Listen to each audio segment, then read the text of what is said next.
It's a high school state championship Friday with Dutch Fork currently a little bit on the ropes. 14-6, Somerville Green Wave lead the Dutch Fork Silver Foxes with 11:24 to go in the second quarter. Long way to go, Cole. And you said that Somerville's quarterback just went down. Yeah, I got a text message literally just moments ago that said Somerville quarterback may have tore his ACL in the first quarter.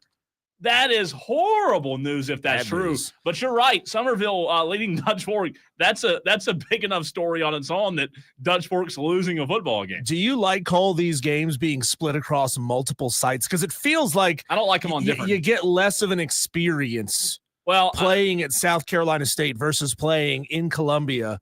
I mean, if you wanted to split the games between South Carolina and Clemson, that makes sense. I understand that the geography therein kind of makes it advantageous for the upper state team, but I like giving these kids an opportunity to play in the big stadiums. Well, my biggest gripe is, and again, not to get on a tangent here, but my biggest gripe with the way the state championship games are played, Diesel, they used to be played, as you know, in Williams-Brice. However, for whatever reason, between South Carolina and the high school league, there's a money block that's not allowing them to come to an agreement, so they're playing it Benedict at Benedict in past years, South Carolina State now in Orangeburg. Diesel, I lived in Texas for a year and a half. I know what Georgia does. I know what North Carolina does. North Carolina plays their state championships. They rotate between NC State and North Carolina. Mm-hmm. Georgia, same thing. Georgia, most of the time it's in Athens. Texas, the high school state championships are played in Jerry World.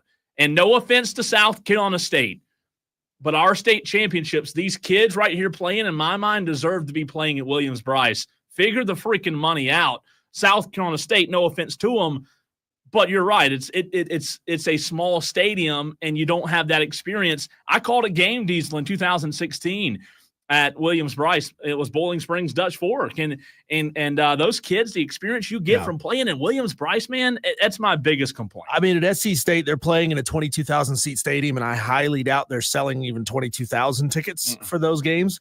But still, you know, I'd rather be playing in the big arena with a whole bunch of concrete and aluminum than playing in a smaller stadium. You know, I want this to feel like a big deal. These kids have worked their asses off sometimes for 4 years to get to this point, and to not be playing in the best arena that they could possibly be playing in. But Cole, all that's going to be fixed when one of these days the state of South Carolina, the city of Columbia, maybe the upstate, maybe gets an NFL team. We'll have a big-time stadium. They'll probably still figure a way to – the high school league will still figure out a way to screw it up, Diesel. They'll still figure out a way. And I want to be the commit. I want to get Dr. Jerome Singleton, who has come on the show. I want to get him out of there. Let's find some new blood. Let's get him out, and let's have somebody in charge that is willing to do the right thing to get these players to play in Williams-Brice. Cole, do you remember, by the way, welcome to Wire with Diesel and Cole Bryson. You can jump in the stream and watch us live on Facebook, Twitter, or on YouTube. Just search for The Fan Upstate. If you're watching us on YouTube for the very first time, please make sure you hit that subscribe button, hit the follow button on Facebook or on Twitter, so that next time we're on live, which will be Monday, you can jump right back into the stream. Today's Friday? It is. Oddly enough, it is. I didn't even realize, Cole, that today was Friday until I started looking at our prep sheet and you said, here's what happened on Thursday Night Football. I was like, what? I know it. It's Friday? I didn't even realize. Man, senioritis is setting in. You know, we're a week away from going on vacation and being out for like 10 straight days. So I don't even know what time or day of the month it is, Cole. But do you remember in 2006 just how massive a story it was when 3 Duke lacrosse players were arrested and charged with raping a stripper who came to their lacrosse party? Do you remember how gigantic of a story that was? I had forgotten about it until you just brought it up. And how much of a total cluster that was. Well, guess what?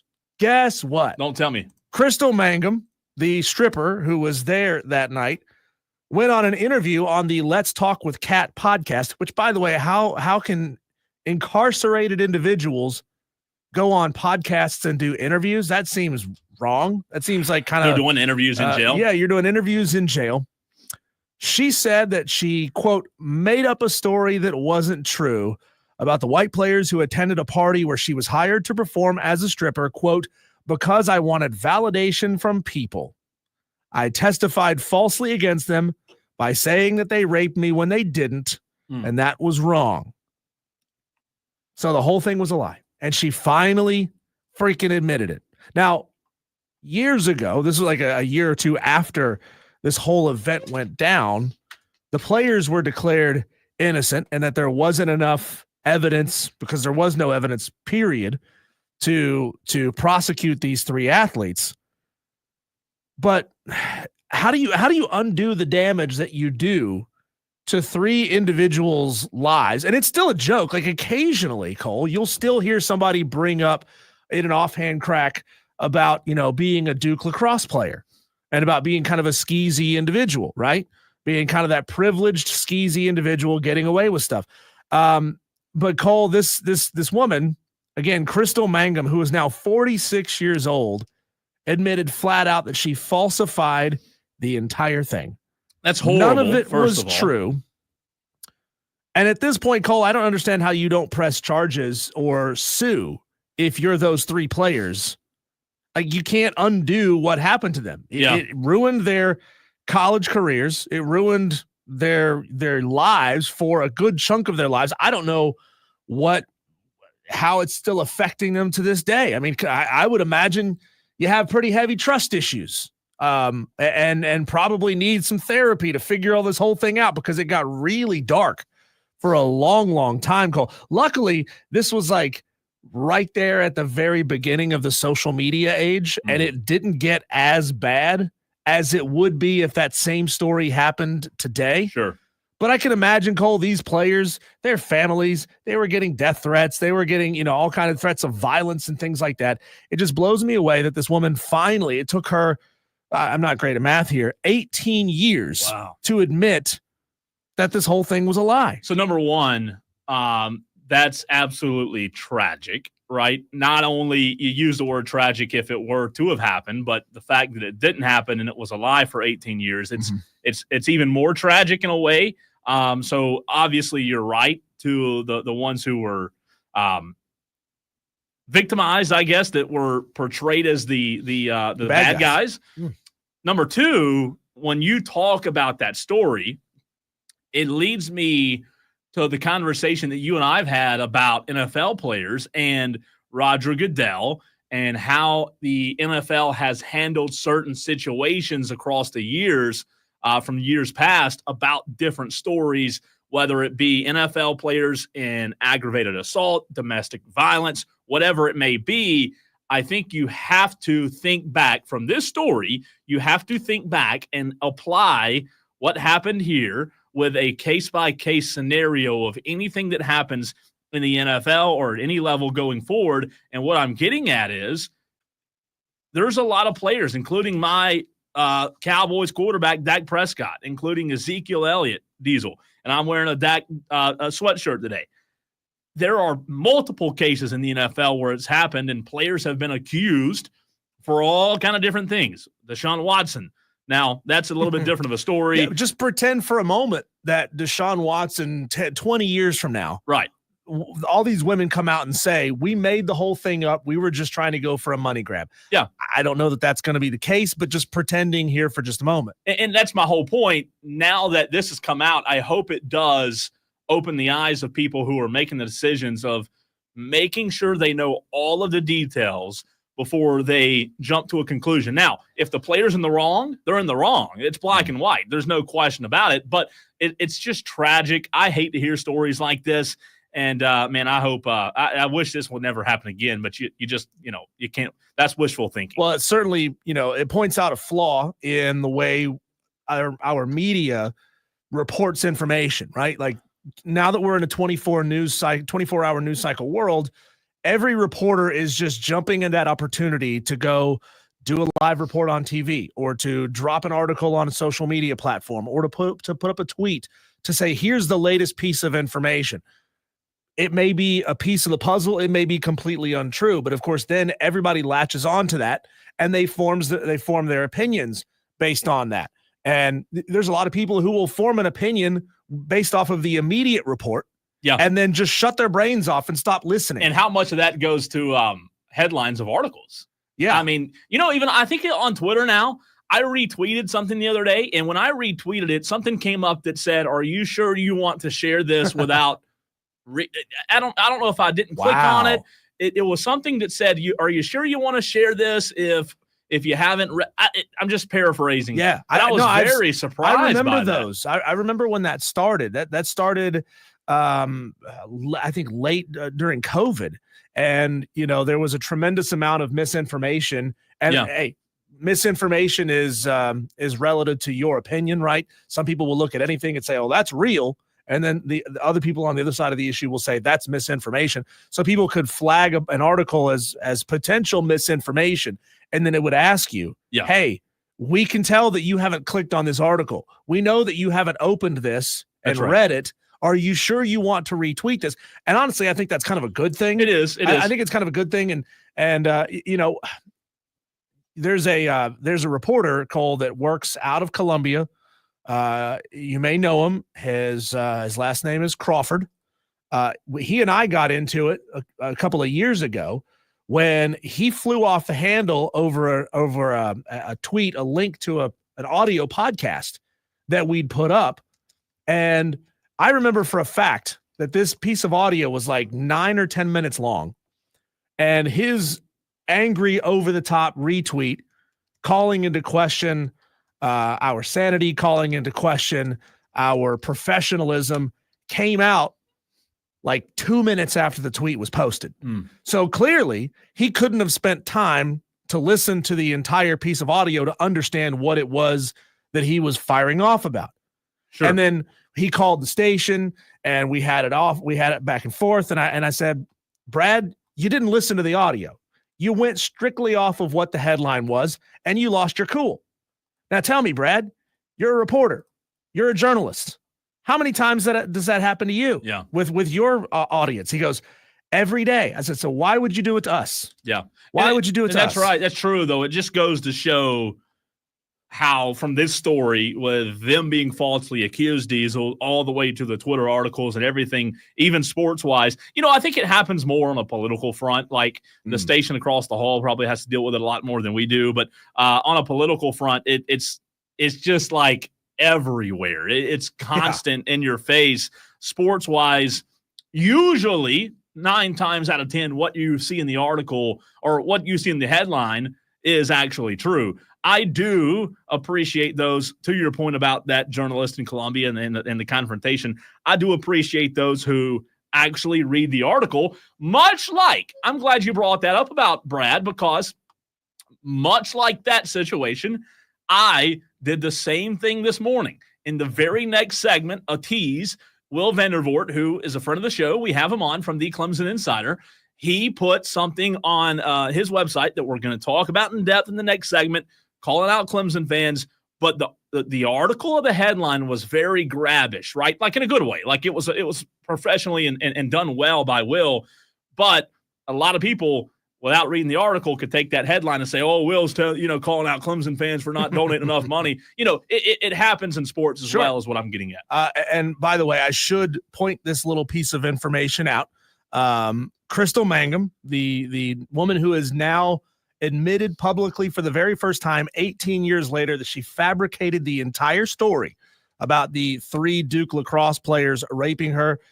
She is currently in jail for fatally stabbing her boyfriend in 2011. Oh, boy. So I told you that she was in jail, but I waited to drop that little bombshell on you after that because I figured you didn't know off the top of your head that that's why she was in jail. But again, the players were declared innocent in 2007, more than a year after the event happened, after her story fell apart under legal scrutiny. The Durham prosecutor who championed the case was disbarred for lying and for misconduct.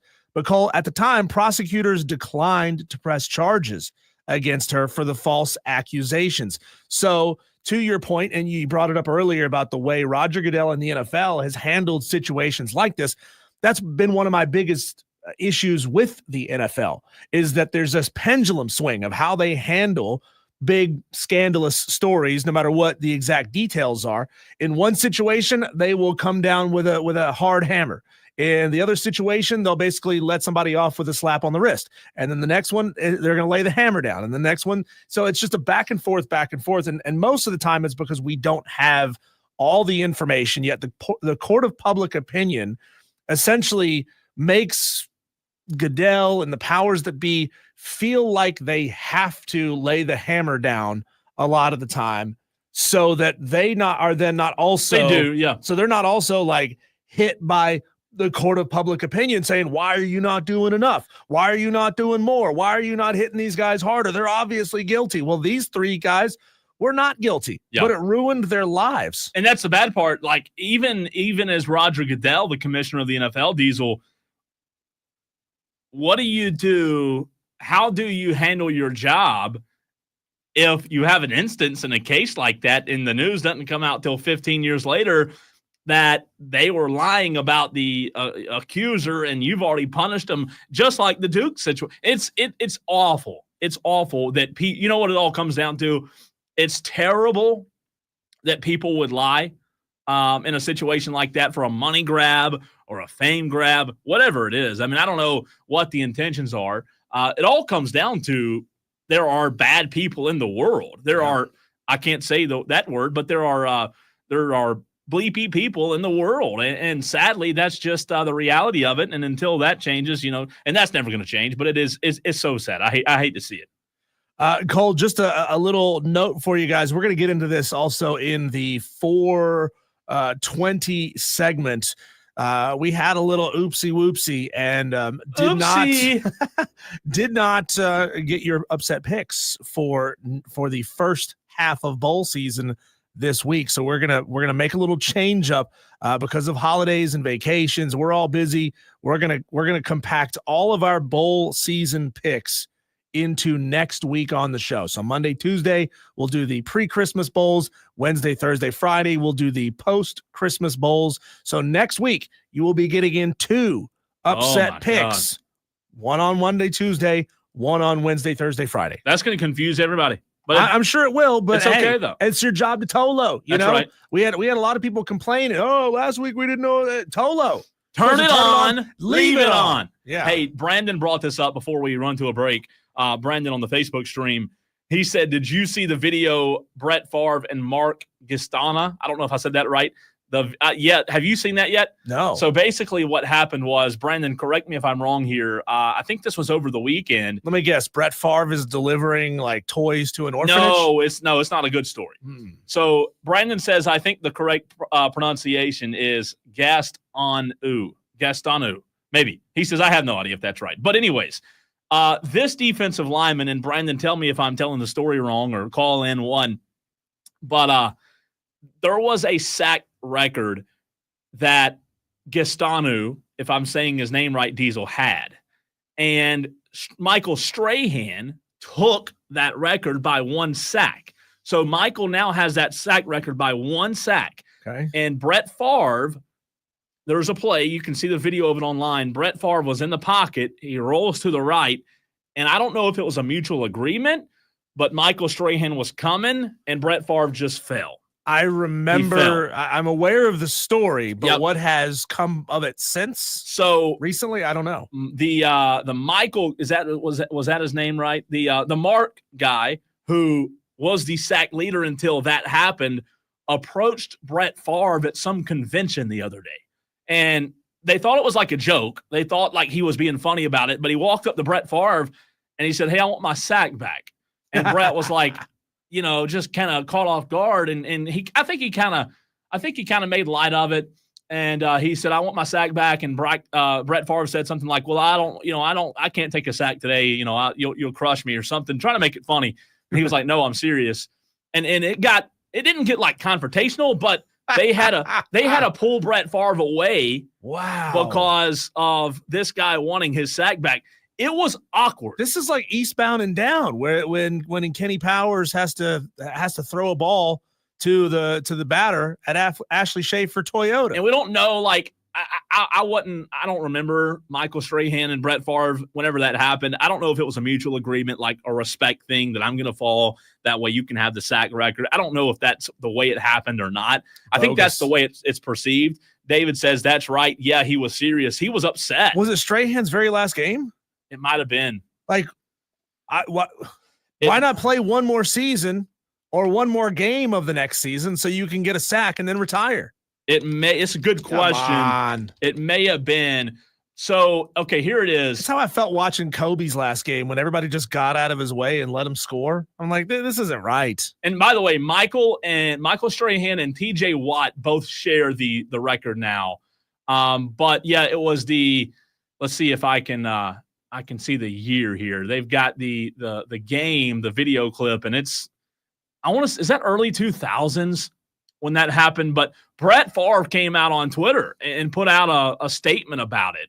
And it was a very weird controversy, a very weird setting. 2001 Diesel is when I believe it was from what I'm looking at. But Brendan brought that up, and it was odd to say the least. All right. Brandon Lee also says TJ Watt broke the record, so he wouldn't even still have the record today. That doesn't matter to these guys, Brandon.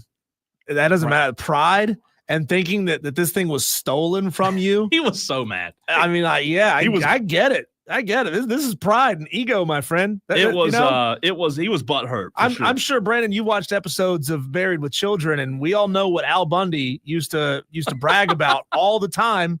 Scoring 4 touchdowns in a single game in high school.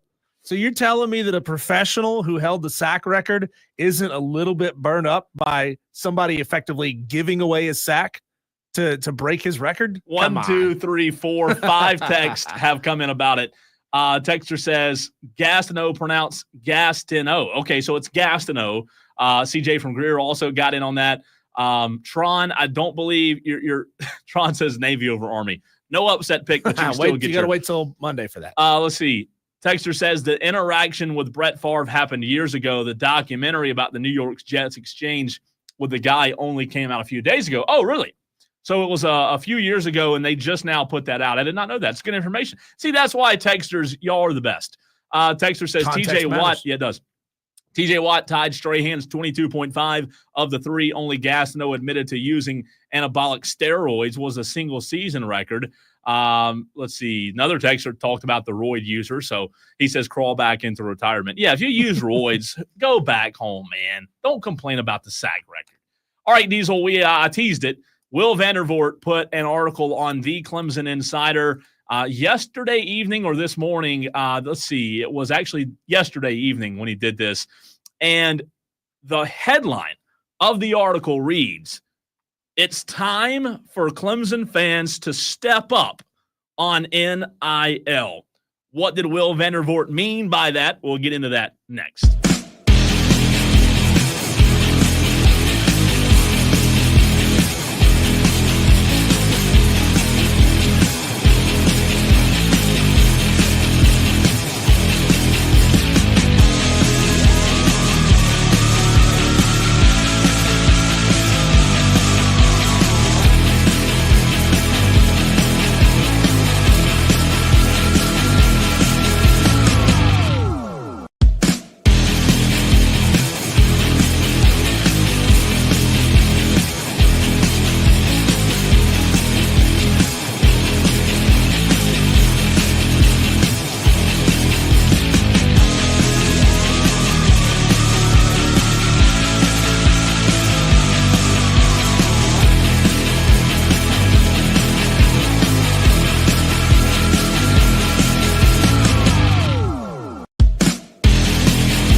Quick scoring update, Dutch Fork and Somerville in the 5A state championship. Dutch Fork leads 21-14 with 1:53 to go in the second quarter. Diesel asked, how's Dutch Fork good every year like that? Well, Tom Knotts is freaking, he's one of the best coaches in the country, and they just showed a shot of him a minute ago, and he is a machine. It's a well-oiled machine. You talk about 8 state championship appearances and 10, 12. It's just stupid. It's unbelievable how much success they've had. And are there charter schools at the 5A level? Is there negative. anything that big?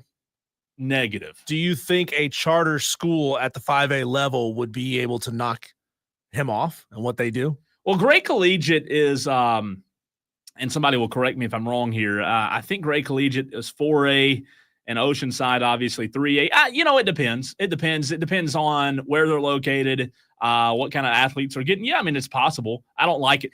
Again, you and I talked about this a couple of weeks ago. I don't like the charter schools competing for the same state championship that everybody else is competing for. I do wonder, Cole, if this were to pass, if something like that were to pass in the state of South Carolina. We brought that up because there was a push to make that happen in North Carolina. Yeah. I do wonder if the charter schools would adopt a more traditional way of pulling in students, or if they would be fine playing in their own category. Well, here's the deal. I have we obviously on our show on the Saturday Scramble, which is over now, by the way. The last show was Saturday. We talk a lot of football, whether it be public schools or charter schools, whatever it is. And I have friends on both sides. But at the end of the day, my opinion, Diesel, is if you want to be a charter school, that's completely okay. If you want to be a coach there, more power to you. I have friends who are coaches at charter schools. That's wonderful. If you're doing the right thing, that's wonderful. However, I don't want them playing for these state championships because your charter schools don't go by the same rules that these schools do in terms of zoning. Point blank, period. It's very simple. That's my opinion on it. Again, that's no disrespect to those charter schools because they work really hard. They work really, really hard all season long, but I wish they competed in their own. Yeah. Roughly how many charter schools are there in the state? Oh, it's a good question. Maybe I'd say off the top of my head, I'd say, yeah, I'd say 15, 20, something like that. It almost feels like they should have all charter schools of all levels should play their own. Yeah, and I might be off on that, but that's just throwing something on the wall. But speaking of throwing something against the wall and seeing if it sticks, Will Vandervoort put a really good article, in my opinion, on the Clemson Insider, Diesel. This is fascinating. And this all comes from what we led the show with yesterday with the Bill Belichick news.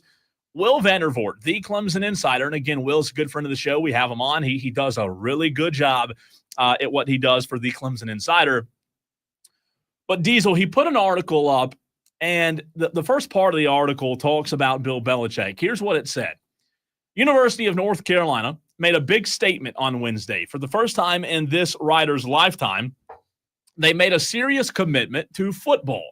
The Tar Heels hired Bill Belichick as its next head football coach while agreeing to commit $20 million towards NIL for the football program.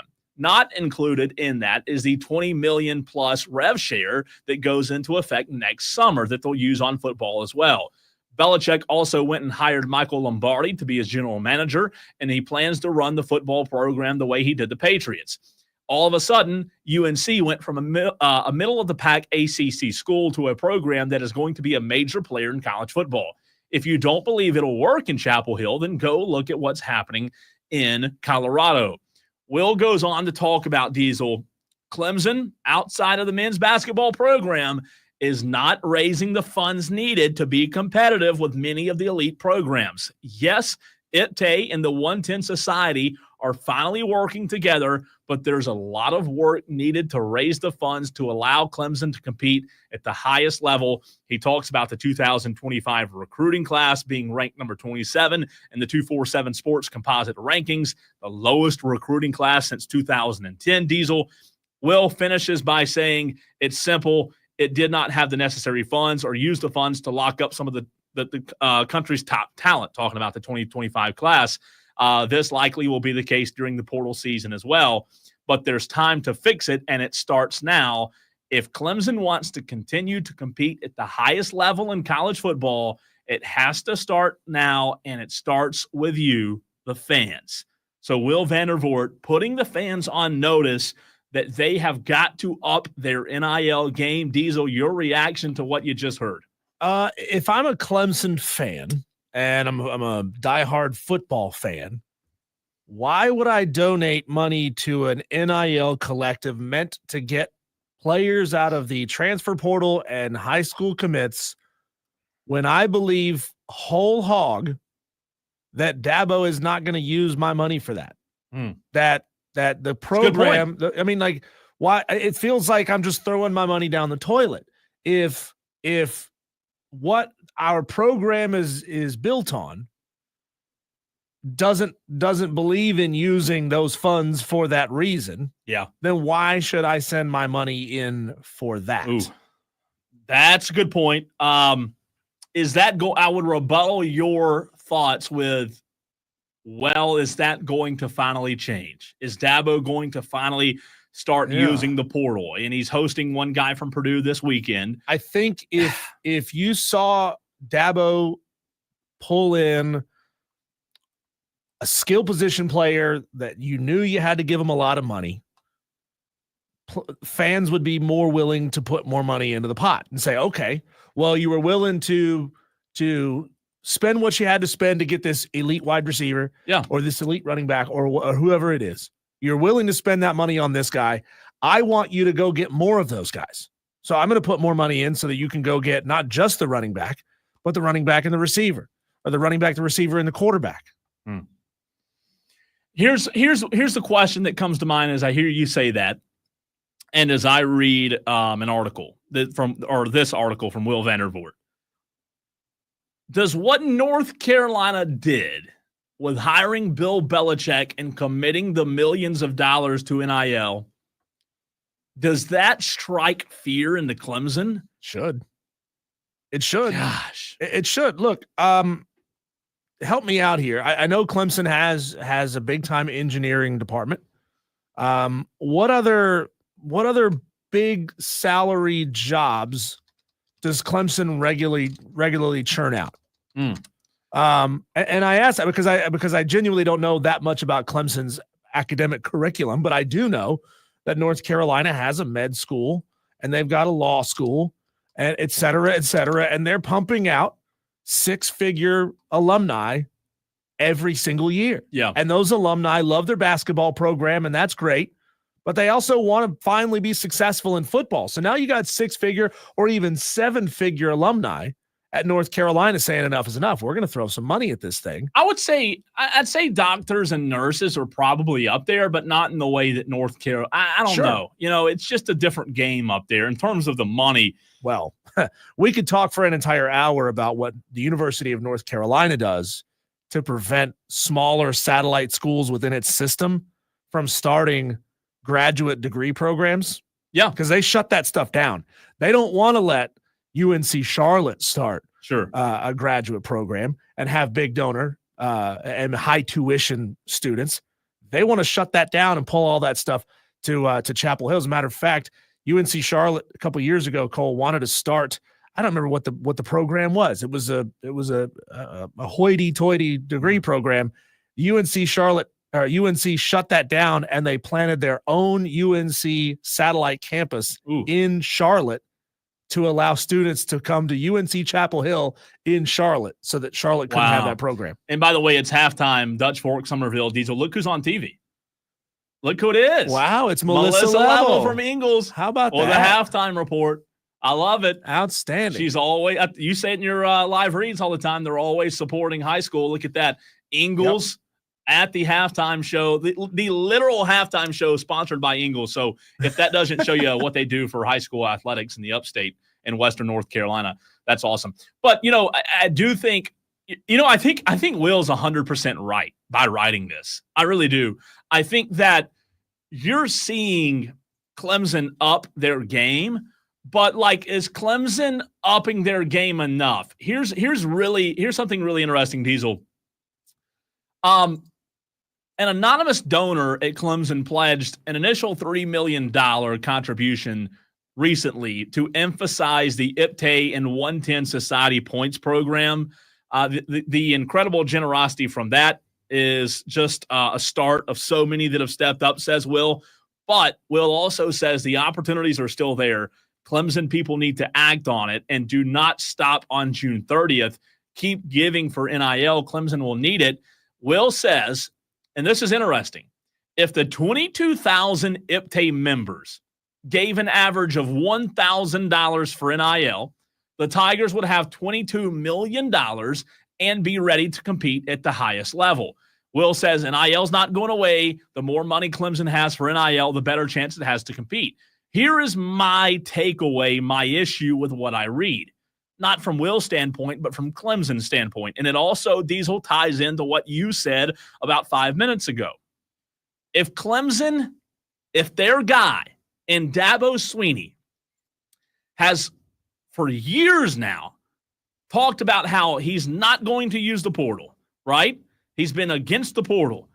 They're pro NIL, but they want to spend NIL on the guys they have.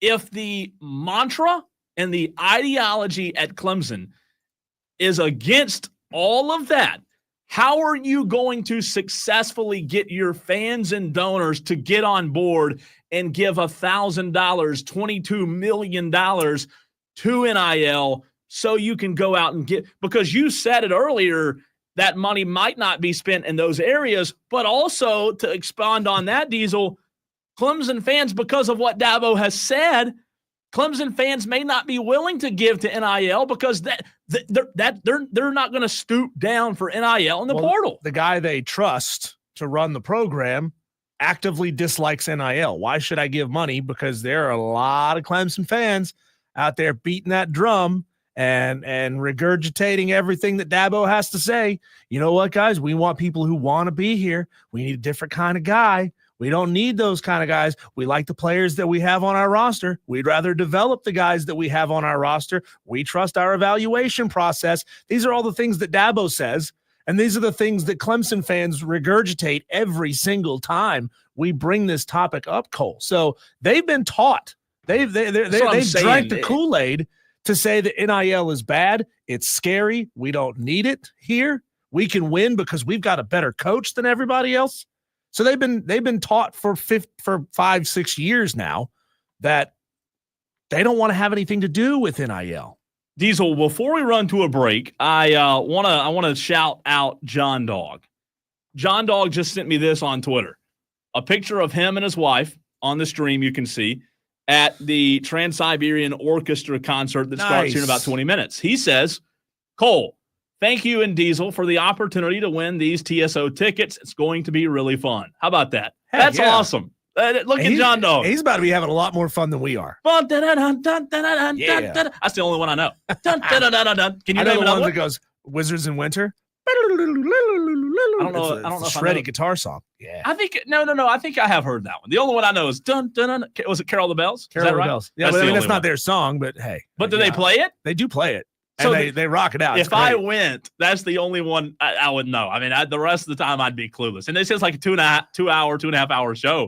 Cole, I'm going to tell you this right now. If I ever donate $1,000 of my own money to my school's NIL fund, have me committed. I'm not doing the Crazy House. I am not doing it. And I mean, $1,000 is a lot of money to me. It's a lot of money to a lot of people. And so I pay 10 a year. What's the lowest IPTAY donation level now? I don't know. Probably like $100 or $200. But if that's what you're being told as a fan, if I'm telling you I can give you 100, now you say, guess what? You need to give 1,100. Get out of town. But this goes back to the point me and you made on Tuesday or Wednesday about college athletics. Think about this for a second.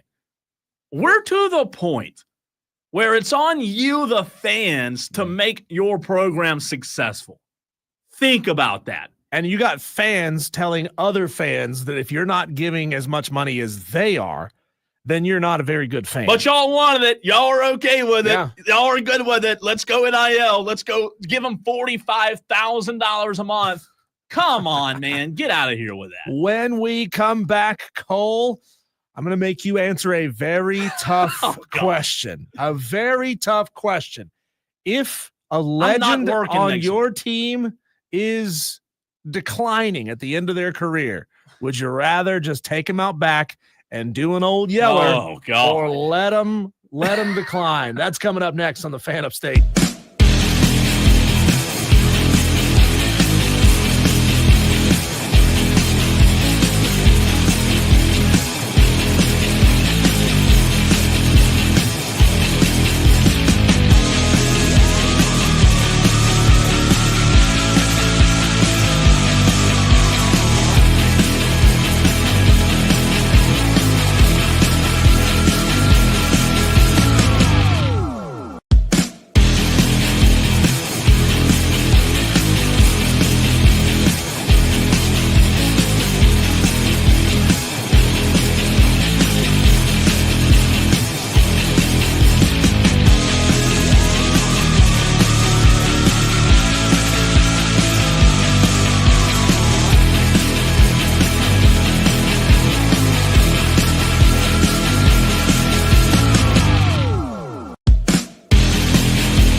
Cole, there is a juicy story brewing involving Texas quarterback Quinn Ewers that I'm going to share with the Tolos at 4:20. So you're going to have to stick around and wait on that just a little bit as we have Matt Smith of Sports Talk Media Network joining us in the very next segment, Cole. But if there's a legendary player on your team, and I know the Cowboys have had plenty of those. And bad ones. Yeah, that's true. Legendarily bad, too. Would you rather let your legendary player, Ezekiel Elliott's a good example of that. I don't know if I would call Zeke legendary. He's good, though. But really good. Yeah. But like Emmitt Smith, Troy Aikman, guys like that before them, Michael Irvin. Would you rather let them fade away on your own roster, watch their skills diminish over time, or would you rather than not hurt your team by having a guy with diminished skills out there on the field and maybe replace him with somebody who can do better? I asked that question, Cole, because there's a lot of questions swirling around LeBron missing his second consecutive game due to injury concerns. There's rumors about his future with LA and in the NBA. He's been dealing with soreness in his left foot. He's been absent from team activities. The question is, Cole, and I know you're a big-time LeBron fan, even if you're not a Lakers fan, would you rather let LeBron go out his way on the Lakers or see him traded to another team? Just pretending that you're more of a Lakers fan than a LeBron fan. Yeah, if you were a Lakers fan. I mean, a great example is what happened with Brett Favre, with Aaron Rodgers, Joe Montana when he got replaced by Steve Young. Yeah, it's tough. I mean, if you're a Lakers fan, you don't want him holding your franchise back from potential championships because, let's be honest, the Lakers are always a year away from being a championship team because it's LA. They can get free agents. They drafted really well this year. Dalton Connect seems like Dalton Connect's probably the best draft pick of the entire draft. But I just don't know if I'm a fan of the team and that player is getting old, diminishing. I don't want them hurting my team's success. So I'd probably say trade him. They did that with Zeke. The Cowboys did. They sent him they let him go, and he went to New England, and now he's back for whatever reason. But it's a tough conversation. Yeah, I mean, it's certainly different when you're talking about a quarterback in the NFL and that player. Think Peyton Manning. When Peyton Manning left, now he went on to win one with the Broncos, but even towards the end of that tenure, he was a Colt, and they just let him go. And that's got to be hard to watch. It's got to be hard to watch that happen. And, LeBron has dictated everything he wanted to do in his entire career. So I think LeBron's probably going to finish things out and close things out as a Laker. But, hey, it's funny that this is what he wanted all along, which was wait for his son to get in the NBA, play alongside his son, who apparently is playing really well in the G League. But, again, he's playing against lesser competition. And maybe this really will be it for LeBron. Just 1 year, one and done, playing with his son. Diesel, before we run to a break, the second half between Dutch Fork and Somerville just started back. Somerville received the kick, attempted to receive the kick. The ball bounced. You can see who has the football now. They did not get on it quick enough. Dutch Fork recovered their normal kick at the 14-yard line. So you talk about stealing a possession. That Dutch Fork quarterback is elusive. He is. If they score here, I mean, it's going to be tough, 28-14 to come back on Dutch Fork. All right, Matt Smith, our weekly Friday 4 p.m. guest. Talk Clemson, talk South Carolina with Smitty next.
Friday, 4 p.m. guest. He's the best. Matt Smith, Sports Talk Media Network, otherwise known as Smitty.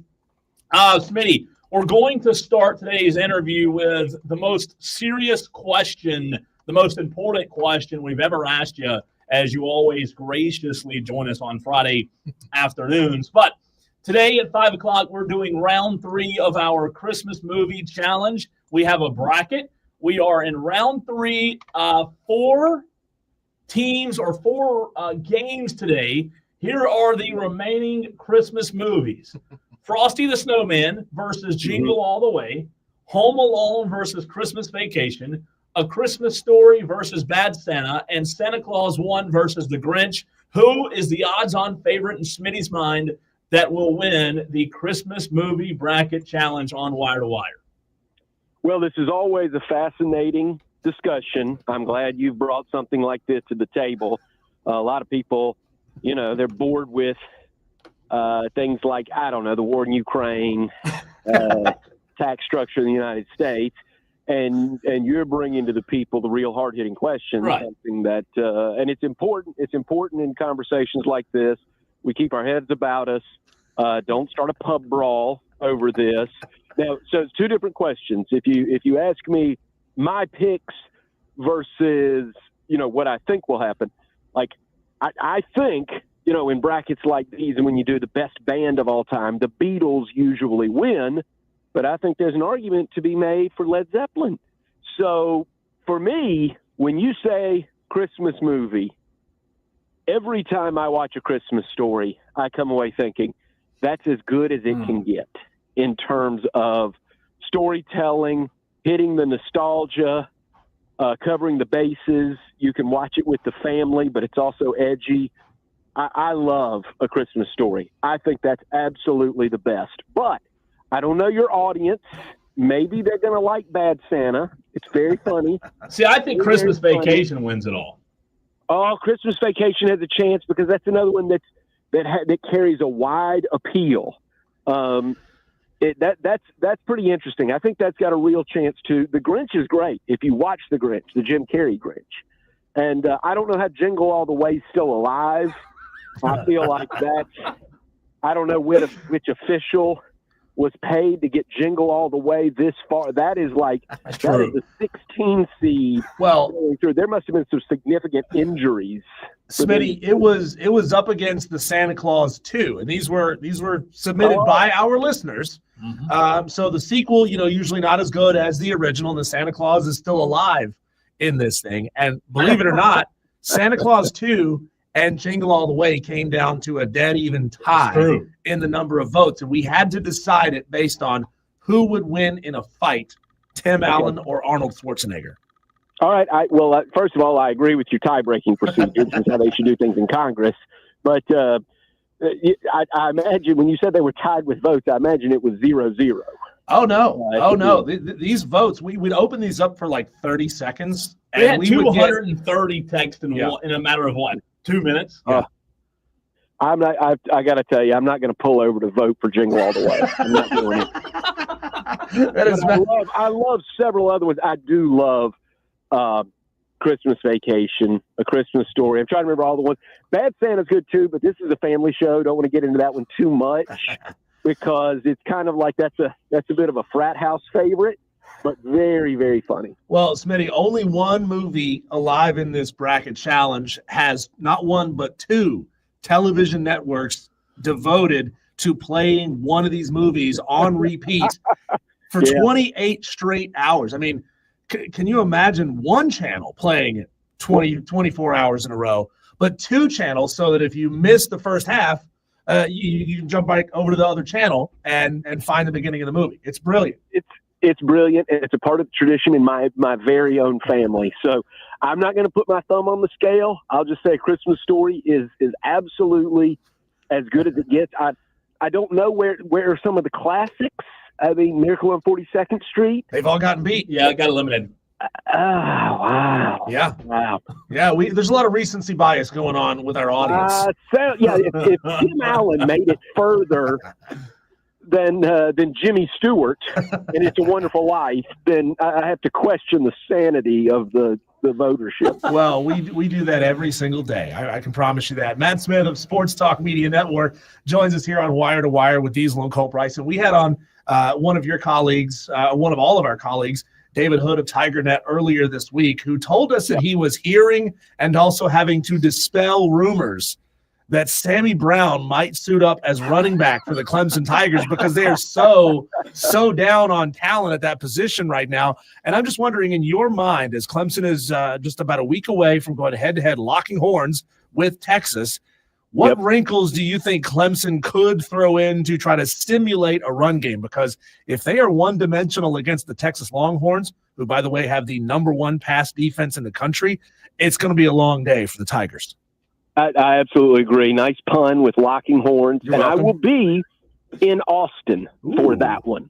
I'm covering that one in person. But I agree with you. And it seems like I have something negative to say usually about Clemson every time I join you. So let me start with something positive. Just the fact that Clemson is there, because they have taken a beating some in the media, because everybody kind of is waiting for the other shoe to drop and for Dabo Swinney to kind of fall on his face because he's not utilizing the portal. And I always say, I don't know what their NIL situation is specifically. None of my business, frankly. I mean, other than the fact that I cover it, I don't want to dig into what everybody is making and how the money's getting doled out. But everybody's been waiting for Dabo Swinney to fall on his face, and I guess you could argue on the biggest stage he struggled against Georgia and South Carolina, but he's right where he wants to be. And you have to give Clemson credit for that. Now, as far as digging into X's and O's versus Texas, I agree with that sentiment. This is going to be very difficult because in the second half against SMU, the word was out. Phil Maffa's got that bum shoulder. Jay Haynes had left the game after suffering that knee injury on the kickoff return, and SMU was able to get a bit of a pass rush against Cade Klubnik. And Clemson's answer to that was, A, get the football out quick, and B, run Brian Wesco as quickly down the field as you could to try to stretch and take the top off the SMU defense so that then you could create holes for other receivers and tight ends like Jake Bryan's school. So I think you're going to see some similar things here. Now, you've got the right guy at offensive coordinator. Garrett Riley is a Mike Leach disciple. He is an air raid guy. So telling him that he's going to have to throw the whole game, don't throw me in that briar patch, right? He knows what he's going to he's already got that playbook. He's going to dust off the old air raid, Hal Mummy, Mike Leach playbook, and it's going to involve a lot of crossing patterns, getting rid of the football quickly, and I'm guessing this is going to be key, a lot of draw plays like quarterback draws with Cade Klubnik, utilizing him in the run game, and all of that worked brilliantly against SMU in the first half. But then you give SMU credit, they were able to adjust in the third and fourth quarters. They just weren't able to come all the way back. I guess they were able to come all the way back, and then they fell asleep on defense for one play, which turned into Nolan Hoozer's crowning achievement. But I think Texas is going to look very closely at that second half tape. And the unfortunate thing, if you're Clemson, is Texas is going to be able to do what SMU did, and they're going to be able to do it with much better athletes. Quick scoring update. Somerville just hit a bomb for a touchdown to cut the lead, 28-21. Touch fork leads Somerville in the third quarter of the 5A state championship. We're joined by Smitty of Sports Talk Media Network. You said, Smitty, that Clemson has taken a beating in the media as of late. Do you think this college football playoff appearance will cool the beating that they've taken lately? That's a good question. I think a lot depends on their performance in about 7 days against Texas, because if they get embarrassed again, here's the problem. So let me go again. Let me try to be positive first. Let's be positive. Obviously, if Clemson wins, forget it. Yeah. Forget it. It's Dabo Swinney's world again, even if that's as far as they go, because then that will be all the evidence he needs to say, look at this. Look who I beat. I beat Texas. They have everything you could want in terms of facilities and support, athletes. They got the coach they wanted. They have everything, and we went to their house and beat them. So let's be positive first. If Clemson does that, forget it. He rewrites the whole narrative. If they go and they play tough, then you're going to have a conversation, obviously, on shows like this. If they go and it looks the way they did against Georgia at the beginning of the season, or it looks the way it did against Tennessee a couple of years ago in Cade Klubnik's first start when they were outclassed by the Volunteers in a bowl game, then you've got a problem. You have a problem because you also, and this is what Diesel was harping on a couple of weeks ago, you don't have the recruiting class evidence to back it up. It would be one thing, and this is what coaches often do. This is what Billy Napier's doing at Florida. You bang the drum about your recruiting class. You say, hey, help's on the way. What we're doing works. But if you go and you get blown out by Texas on the road, then the narrative's going to start that, wow, the ACC champion just got housed in Austin, Texas. Their recruiting class doesn't look great, and there is chatter now that they're starting to look at the transfer portal, but is it too little, too late? So I think a lot. It shouldn't ride on this one game. It shouldn't. It's like missing a putt at on the 72nd hole of the Masters after playing great. It shouldn't come down to one game, but I think the narrative is going to swing based on Clemson's performance in 8 days. Well, I'm just glad that Rory McIlroy's not a part of this show, because you'd be going right at him for his collapse in the final round. What tournament was that this year? The Open, where he had to lead with a couple of holes to go and he blew the whole thing. Smitty, you're my last line of defense and or hope in this line of questioning. I've asked multiple guests about this week, including Chris Phillips of SEC Unfiltered. Is Mike Shula an upgrade or a downgrade from Dowell Loggins as offensive coordinator for the South Carolina Gamecocks? Because Dowell was just hired as head coach for my App State Mountaineers. I've been getting 50-50 response from a lot of South Carolina Gamecock fans all over social media. I can't tell if Dowell is any good or if it was all how special Lenora Sellers is. I'm of the camp, maybe completely differently. I wish I would know, and we're only going to know the answers to questions like these when Shane Beamer sits down and writes his memoirs 30 years from now. These are the things that come out years and years later. But I am in the camp. I think South Carolina's offense looked completely different after the Ole Miss game. I think the rest of the season, their offenses look different. Now, does Lenore Sellers' simple, just growth, experience have something to do with that? Yeah. They figured out some of the receivers they could utilize. Some of the linemen probably got healthy. Sellers certainly got healthier on that ankle that he had injured earlier in the year. All of those things are true. But I also think the offense was so bad that either Shane Beamer went to Dowell Loggins and said, you've got to get a brain trust together and do something different, or Dowell Loggins himself, humbly said, guys, hey, what I'm doing is not working. Anybody got any ideas? And he went to the offensive analyst. And I just think there was influence there. I think somebody influenced Dowell Loggins, because that offense, the offense they ran at the beginning of the year, didn't look like anything they ran in the middle of the year or at the end of the season. And I just have to believe somebody else came in and put their thumbprint on what South Carolina was doing. And look, it may not have been a big deal. It may have just been as simple as, hey, let's get Josh Simon more involved. Try this play. Because what they started doing was they started to get Lenore Sellers in kind of, advantage PO situations. They started to use the quarterback draw much better in terms of when they were using it. It's hard for me to believe that Dowell Loggins is the same guy that was calling plays in game one with the same playbook, the same play sheet, the same 80 plays in week 1, week 2, week 3, than the offense that I saw at the end of the year. I don't think that's just player development. I think somebody went in there and helped. And who's the top candidate? Evidence all points to Mike Shula, right? With all of his experience, with his background, with his legacy, with him being right there. And then as soon as the season's over, the job's open and he gets it. I have to believe Mike Shula had a big hand in South Carolina's offensive development this year. Smitty, Diesel asked you earlier in the segment about Clemson's lack of run threat with, obviously Phil Maffa being hurt and Jay Haynes being hurt.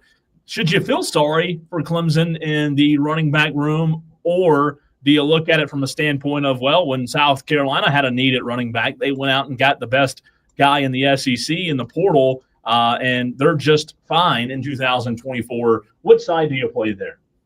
Oh, yeah. To me, it doesn't have anything to do with the transfer portal, though. I just look at Clemson at the beginning of the year. They had Phil Maffa, who was healthy.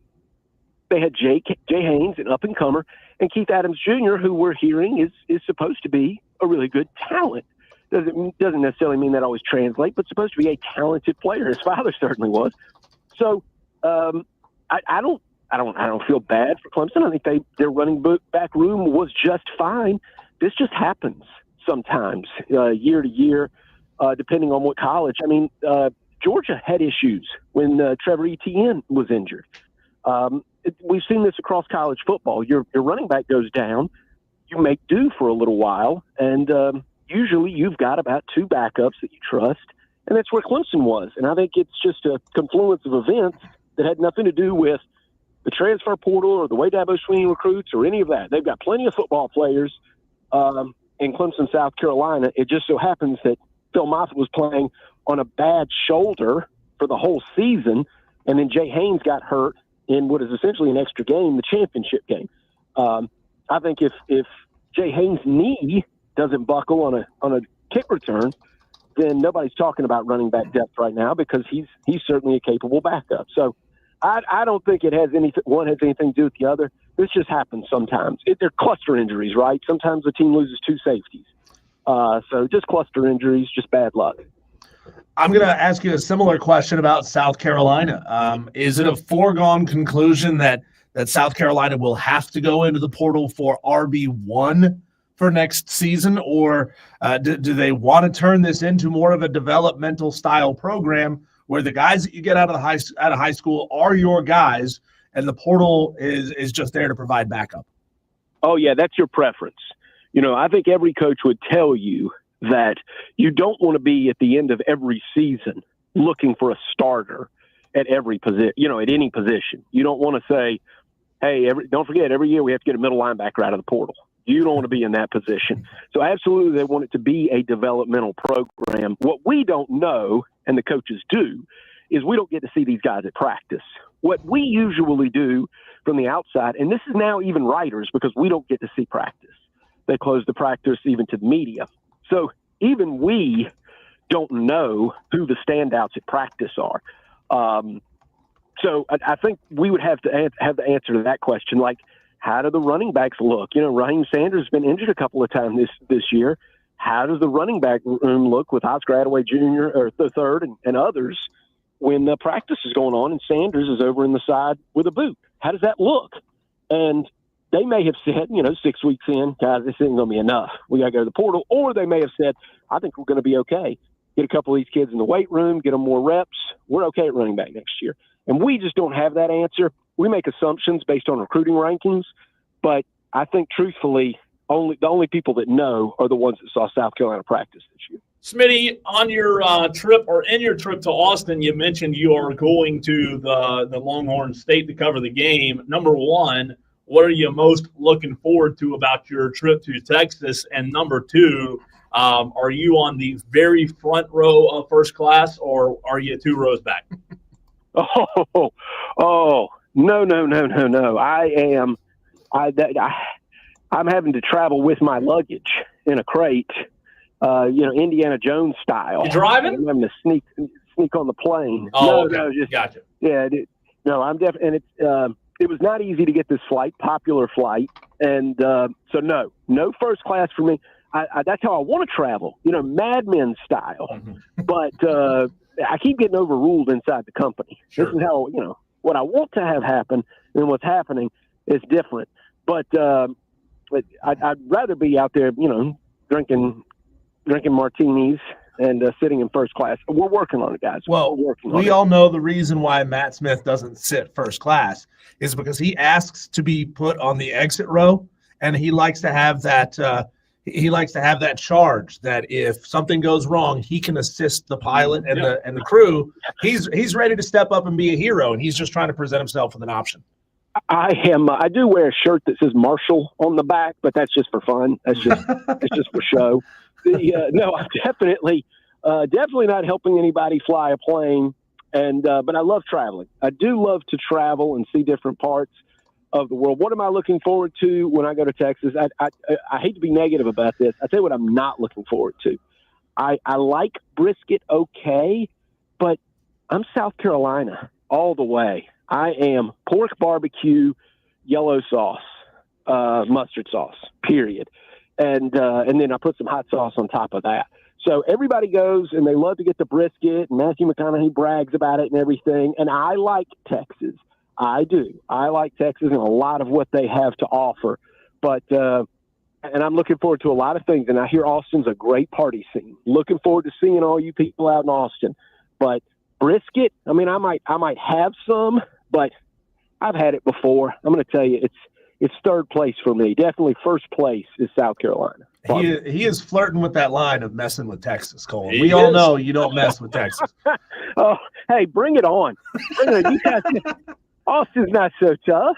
Now, I'll tell you what, I won't mess with West Texas. Drag it out, in the desert. Yeah. I'm not messing with that. But, hey, I'm as tough as, not me, but South Carolina guys are as tough as the Texas guys that they're going to have in Dallas and Houston. Sure. And Austin. You guys aren't so tough, but no, I tell you what, I will stay away. Anybody wants to start a fight that's from El Paso, you win. I'll tap out immediately. Of course, he picks the three hoity-toityest of cities in the state of Texas. Says I can take any of y'all.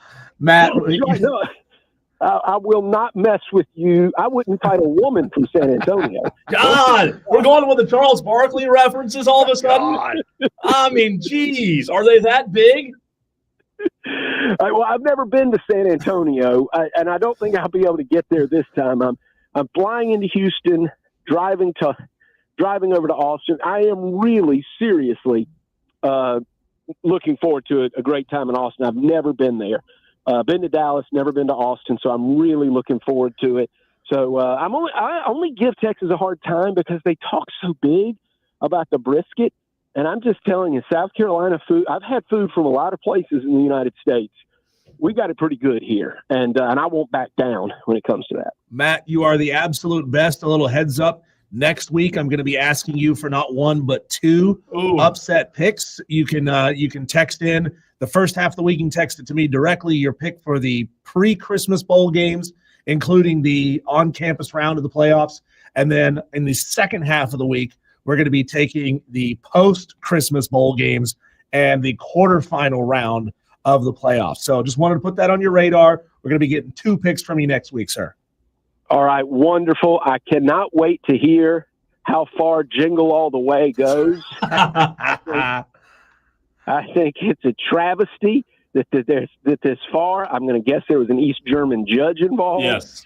I don't know how they got that movie got this far, but if anybody cares what I think, give A Christmas Story and Christmas Vacation a little love. I like Not it. once in his life has it ever been turbo time. Matt Smith, we appreciate you. Thanks, pal.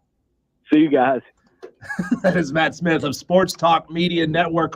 When we come back, I teased it about 20 minutes ago, something big going down in the state of Texas. And no, it's not the women from San Antonio. God. It has to do with the quarterback of the Longhorns. We'll talk about that next on the Fan Upstate.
how you want to look at this, Cole, the world could be coming to an end. Or the world, and by the world I mean college football, could be healing in a way.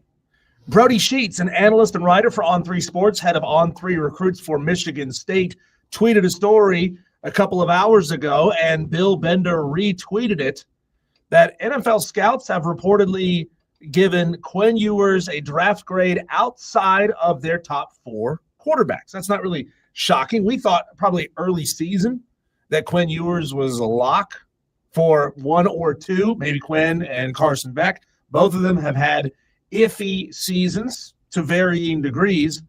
Well, it's been reported that Michigan State is willing to pay upwards of $4 million for Quinn to stay in college, come to East Lansing, and play as a Spartan in 2025. That's fascinating. It is fascinating. As a Spartan, I don't know how I feel about that, Diesel, but you know what? With all the craziness we've already seen, let's do it. Let's do it. I like what you said during the break earlier about Ohio State? Yeah, I think you should go back to Ohio State because he was an Ohio State commit. Yeah. He left to go to Texas. I think he should. I think it would be fascinating. I don't know. Will Howard, is that his name? The quarterback at Ohio State. What year is he? Do you know off the top of your head? I don't, but that would be fascinating if he ended up going back to Ohio State. Or, God, I mean, I know that they have the number 1 recruit coming in, but what if Quinn Ewers went to Michigan? What if Quinn Ewers went to Michigan? He's just Will Howard's a senior, by the way. Okay, I'm sure Ohio State has 19. Probably got a guy. Yeah, they got a guy. But I mean, maybe they don't want to develop somebody. Maybe they'd rather make some waves, get some attention, have Quinn Ewers come back to Columbus. That would be really fascinating, Colbin. Look, I mean, how many guys do we see getting a false sense of their draft grade and going to the NFL early when they're not developmentally ready? Yeah. And that certainly sets them back. So we see guys make that bad decision every single year. This would be Quinn Ewers saying, you know what, my draft grade isn't quite good enough. So I'm going to stay in college, but he assumes he's going to be replaced by Arch Manning. First of all, it's crazy to think that you can stay in college and make more money. Second of all, $4 million. How big of a letdown is it that he's not going pro? If let's just say if I'm going to be Bill Belichick for a second, if he were to stay in college another season and transfer somewhere else, that is like, I get that your draft grade may be better. I get that you're going to be a year older. But I also look at that as a huge negative because he was supposed to be the guy 2 years ago to be the number 1 pick and take over the NFL. And we talked about it this year. So the Panthers tank for Carson Beck or Quinn Ewers, and now both of them are. I mean, and let's be real, you're not going to a powerhouse. You may be able to throw some money out there and get more than Quinn Ewers, get another guy or 2. But, like, how good can you really be? Like, Michigan State record for this year, I don't even know what they did. Michigan State? Michigan State, yes. Michigan State was 5-7. I was going to say overall, 6-6. 5-7. So they're 3-6 in conference. I mean, that would be a huge perception downgrade for Quinn Ewers if he went to Michigan State. He would sort of have that stink on him. Like, look, this isn't 5 years ago or so when they had, and I'm blanking on the coach's name. Who? The coach at Michigan State who put together a massive portal class and was able to go out there and be really good. And then obviously it fell apart after a season. But that's really interesting to now see opportunities where NIL may keep guys in college just a little bit longer. Yeah, so, it is interesting. I don't love it, but it's where we are. Yeah, and again, that's Quinn saying, I know that they would bench me for Arch Manning. Well, they should, because I think Texas also knows that if they don't put Arch Manning in as starter next year, he's going to transfer, and they can't have that. Well, they committed to him, right, and he committed to them. So no, the Quinn Ewers experiment, regardless of if he goes somewhere else, it's done in Texas. I mean, like, I'm not going to say Manning would be better today, but I'm just telling you, if you watch some of his plays, some of his throws, he's dual threat. I don't care what anybody says. Diesel, he has a serious ability to threaten with his legs. And from the time he's gotten in this season, they're going to be just A-okay when they go to Arch. I really think that. Mel Tucker is the head coach that I was thinking of. He was there for 3 seasons. Yeah, 2020 to 23, I think. So, Cole, JD asked this question, and I'm glad you did. I teased it there as we were talking to Smitty, that the Upset Picks Challenge, how we plan on navigating the Upset Picks Challenge in and around all of our vacation time. Truth is, I was just thinking this weekend is Army-Navy. We're not doing Upset Picks for this weekend, and I totally screwed up and didn't get Upset Picks for the first half of bowl season this week. So that's completely on me. Had I realized this yesterday, we would have picked first half of bowl games today and yesterday, but I didn't realize it until today. I'm glad the people lined up outside are coming after you. And I'm not going to squeeze this all in on you on one day. So, Tolos, tell your friends, those that you know are in this challenge, reach out to them as any way that you can. We're going to be picking the first round, the first half of bowl season, pre-Christmas bowls, and the round of on-campus games in the playoff next Monday and Tuesday. Monday and Tuesday. You're going to have 2 days to get in your Monday, Tuesday picks. And then Wednesday, Thursday, Friday, just like usual, we will pick the post-Christmas bowl games and the quarterfinals of the playoffs. We won't have lines. We won't be able to pick the quarterfinals because we won't know who's playing in the quarterfinals. Oh, yeah. So we're not going to be able to pick all the quarterfinals. convoluted. God, sorry guys. We're like kind of realizing this as we're doing it live.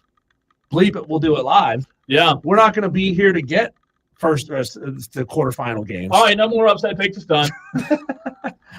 So we just made an announcement. No, we're gonna have like 30 bowl games to pick. Yeah. But I'm just letting you know. I'm just realizing. Oh wow, we're not going to be here. We're not going to be here the week of Christmas. You tired?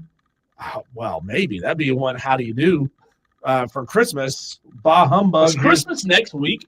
It's 2 weeks away. 2 weeks. Okay, so we're going to be on vacation.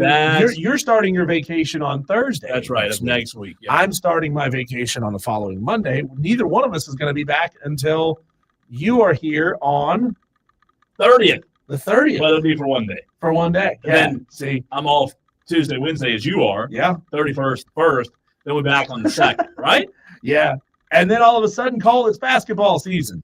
Oh, joy. Yeah. I don't want to talk about it. Man, I was talking to a buddy of mine about it the other night. Like, I love basketball. Basketball is fun, but it's not football. It's just this time of year is great because you have championship games, but it sucks because it's in the rear view mirror, man. And the anticipation of college football is just the best. Yeah. Who was it we were talking to yesterday or the day before?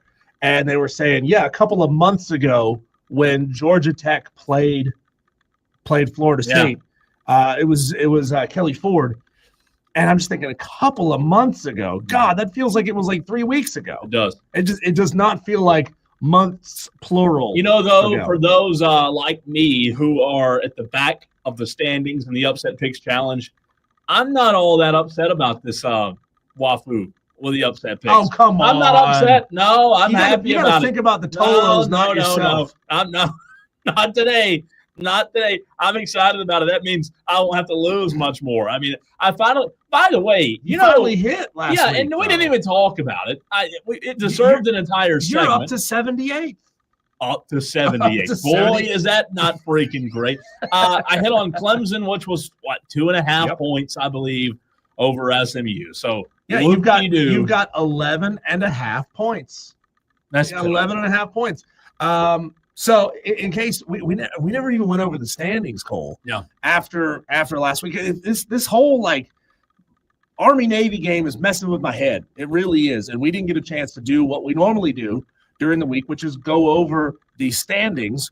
Number 1 in the Upset Picks Challenge, brought to you by Ingles Twisted Whisker, still holds that spot with now 82 points. You know, when we started this, I did not think somebody would reach 82 points. No. That is amazing. No. In years past, Cole, the winner somewhere in the 30s and 40s. That's unbelievable. Absurd how many correct picks we've had this week. John Dog is in second place. Nobody tell him. He's at TSO right now having a good time. He has 76 points. Noel has 75 points. He's in third place. Joe D and Justin L are tied with 66 points in fourth place. Reed Atkins has 61.5 points. He's in sixth place. In seventh, Billy Horn with 60. In eighth place, T. Ray with 58.5. In ninth place, Clemson Oculus with 55.5. And in 10th place, lo and behold, who's there? Diesel. This guy right Come here on. with 52.5 points. I've hit on 3 out of my last 4 upset Pretty picks, good. and I'm doing well. I'm even beating Nick Saban. Wow. Nick Saban has 51 points. He's in 11th place. Mason Brew in 12th. Jake Crane in 13th. CJ from Greer in 14th. And Brandon Gosnell rounds out the top 15. He's tied, actually, with Amazon Guy and Bo Mo.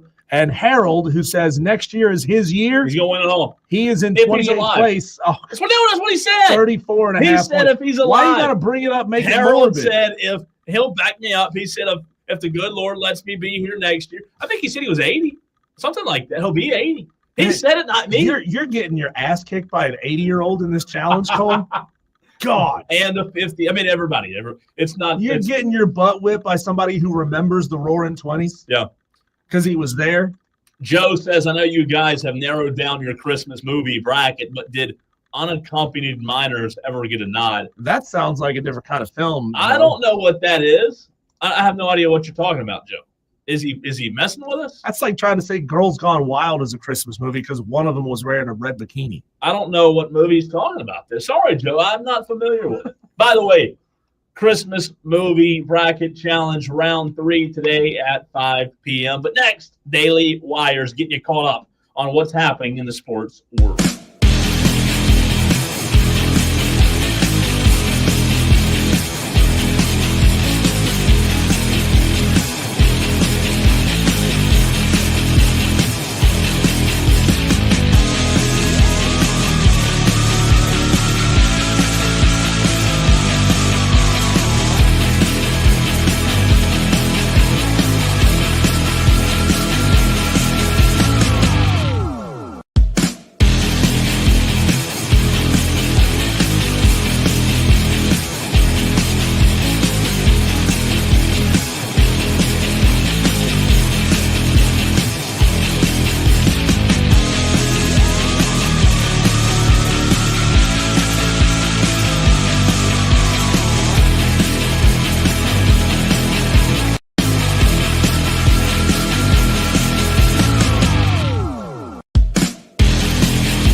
It is time to get you updated on what's going on in the sports world. We call them the Daily Wires. It's the Daily Buzz. What's happening that you need to know about?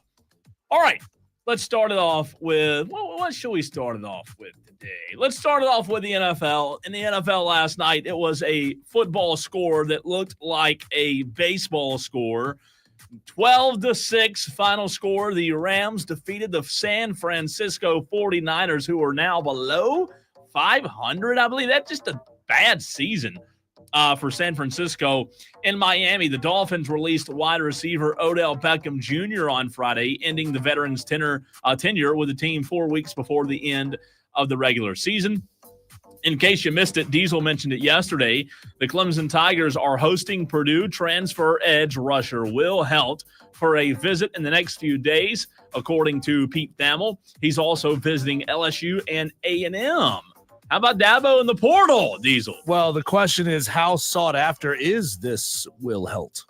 Pretty true. I mean, are they going to be willing to throw money at him? Are they going to have to throw money at him to get him to come to Clemson? Yeah, that's a good question. I'm going to look here real quick, Cole, and find out where he ranks. What position does he play again? He is a edge rusher, so defensive end. Defensive end. Going to have to scroll on down.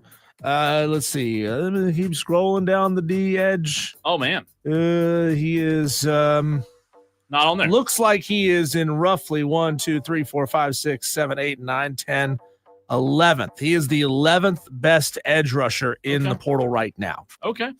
Travis Hunter is the AP College Football Player of the Year yesterday, received 26 of 43 votes from the top 25 voters. Very deserving. Ashton Jeanty won the Doak Campbell Award for the best running back in college football. Which means he's not going to win the Heisman. No, that's true. It's like a consolation Speaking prize. of the Heisman, that's the next Daily Wire. The Heisman Trophy winner will be announced tomorrow night. The finalists, Ashton Jeanty, Dylan Gabriel, Travis Hunter, and Cam Ward. In New Orleans, the Saints plan to start quarterback Jake Haener against the Commanders if Derek Carr is ruled out. It would be Haener's first career NFL start. Derek Carr is still in concussion protocol, so things not going well for the Saints. He missed 3 games because of an oblique injury.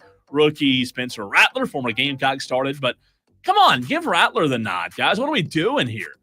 And Clemson, Diesel, as Clemson celebrated its 2025 recruiting class, Dabo Swinney was not interested in talking about decommitments. The veteran head coach was only concerned about the Tigers, who ultimately choose to sign with the Tigers. Over the course of the past year, Clemson suffered 7 decommitments from his 2025 class. By the time signing day rolled around, the Tigers had just 15 high school recruits put pen to paper. Dabo said, "I always say it's a blessing when a guy chooses us. I pray about it." Sweeney said on signing day, "That's why I don't worry about guys we don't get." And that's how I look at it. It's a blessing when a family and a kid says, you know what, that's where I want to be, because the type of kids we recruit, they have lots and lots of choices. So when a young man says, hey, that's where I want to be, it's a big deal. I mean, no coach, though, is gonna dwell on the players that he ultimately didn't sign. I mean, can't. What do you want Dabo to say? We didn't throw enough money at this guy. No. I can't believe Georgia Tech threw another $100K at him, more than what we were willing to. They don't want to get into a bidding war, and that's fine. It is. In case you missed it earlier this week, Gamecock fans, Lenora Sellers was named SEC Football Freshman of the Year. Congratulations to Lenora's huge accomplishment. We talked about this earlier. Crystal Mangum, the woman who falsely accused 3 Duke lacrosse players of rape in 2006, admitted on the Let's Talk with Kat podcast that she completely made the story up. Michigan quarterback Alex Orgy. Okay. Yep. I was curious about that. Yep. Plans to enter the transfer portal after this season. He started 3 games this season, completing 52% of his passes. Michigan also announced the hiring of Chip Lindsey as their new OC. He worked at North Carolina under Mac Brown. And lastly, Diesel, South Alabama quarterback Gio Lopez, who really had good. Really good quarterback, had a good season. announced he is staying with South Alabama for the 2025 season. That's big. That is really big for a Sun Belt player who was as good as he was to say, you know what, I know I could probably go off to a middling Power 5 program. I could go to Texas Tech. I could go to West Virginia. I could go to NC State and be a good quarterback, and he probably could. But that's big for them to be able to make him happy and keep him in Dothan, I think is where Dothan? I think South Alabama's down there in Dothan. Wow. No, that's where Troy is. Sorry, Troy, Alabama is like right next to Dothan. I'm glad you knew that because I think it's in Montgomery. I'm not positive. Huh. That. Okay. There you go. I believe you. Those are our daily wires. By the way, a texter, I cut a joke about Girls Gone Wild being a Christmas movie, and a texter says, Diesel, there was a girl with a Santa hat on, season 4, episode 3 at the 23:38 mark, and her name was Hannah. Just saying. So yes, Girls Gone Wild is a Christmas movie. Quick scoring update. Dutch Fork just went up 35-21 with 2 minutes to go. So it looks like Tom Knotts is going to win another state championship as head coach of the Silver Fox. When we come back, Cole, we jump right back into the Christmas movie bracket challenge. Who will advance on this Friday afternoon? We'll talk about it and get your votes on the other side on the Fan Upstate.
Upstairs. I am upstairs, dummy. The 3rd floor? Go. It's scary up there. Don't be silly. Fuller will be up in a little while. I don't want a super Fuller. You know about him. He wets the bed. Fuller He'll wets pee the bed. all over me. I know it. Fine. We'll put him somewhere else. Oh, it's so good. It's too late. Home Get Alone, upstairs. Part 1. It might be the odds-on favorite to win this whole thing. You think so? I think so. That's I good, think isn't it it? could take the crown. Look, nothing has lit up the text line quite the way that Home Alone has.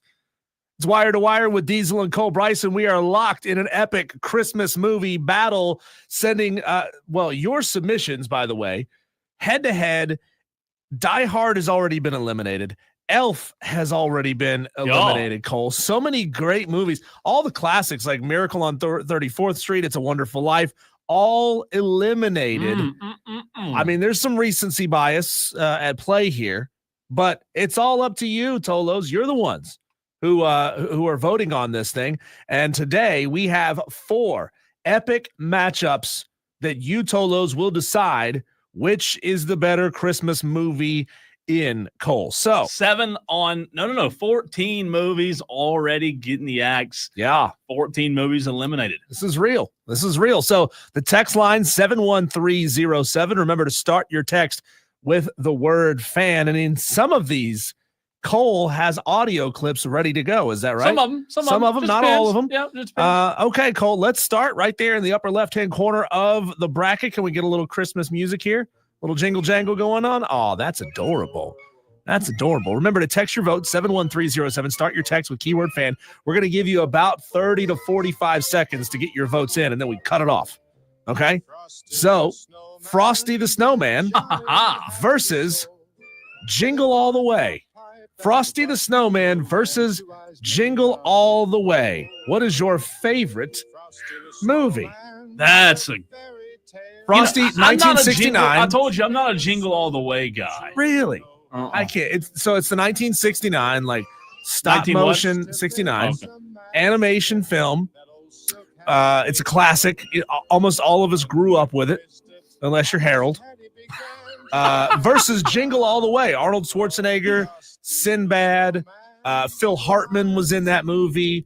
It was all about chasing down a Turbo Man doll and kind of a deadbeat dad who waited until the last second to get his son the Christmas gift that he really wanted, and then hijinks ensue trying to get it. 8 already in. Just like that, within 60 seconds, make that 10. Oh, wow. 71307, like Diesel said, keyword fan. We're going to It's give you about Frosty, 20 more seconds. Frosty versus Jingle All the Jingle Way. All the Which would Way. you vote for? I would vote for Jingle All the I'd go Way. I Frosty. love Jingle All the Way. I'd go Frosty here. I mean, come on. Who wouldn't love to How see could their you, dad that's terrible for you to turned say, into though, a man. superhero? No, this guy Yeah. could melt, and you're gonna axe him. Yeah, He exactly. can melt. Exactly. 3, Catch 2, me if you 1. can. Stop voting. Oh, No more votes. No more text. That's it. Stop right there. Oh God, we're gonna have to count these Is it one tight by race? one. Call it feels like it might be a tight race. I'm seeing. Let's see. Don't you Okay, cry. I take that back. It's not a close race. Frosty won. It's the Frosty kicked Good, its butt. Kicked good. its butt. Y'all are wrong for that. Good. Y'all are wrong for voting Frosty the Snowman over Jingle All the Way. It's kind of like Frosty, baby. It's kind of like Jingle All the Way is kind of one of those like Christmas with the Cranks type movies where it's sort of an anti-Christmas movie. Yeah. You know, it's kind of a deadbeat dad movie instead of like the holiday feel-good kind of movie. So Frosty the Snowman advances. It is now in the quarterfinals, and it'll be facing the winner of Home Alone. God, this is hard. This If one's these were tough, on opposite man. sides of the bracket, I This think one's these two tough. are in the championship round. Yeah. Home Alone versus Christmas Vacation. Before the voting begins, you ready? Yep. Before we Hang of Grace. Great. What, dear? Grace! Grace! She passed away 30 years ago. They want you to say grace. The blessing. Here you go.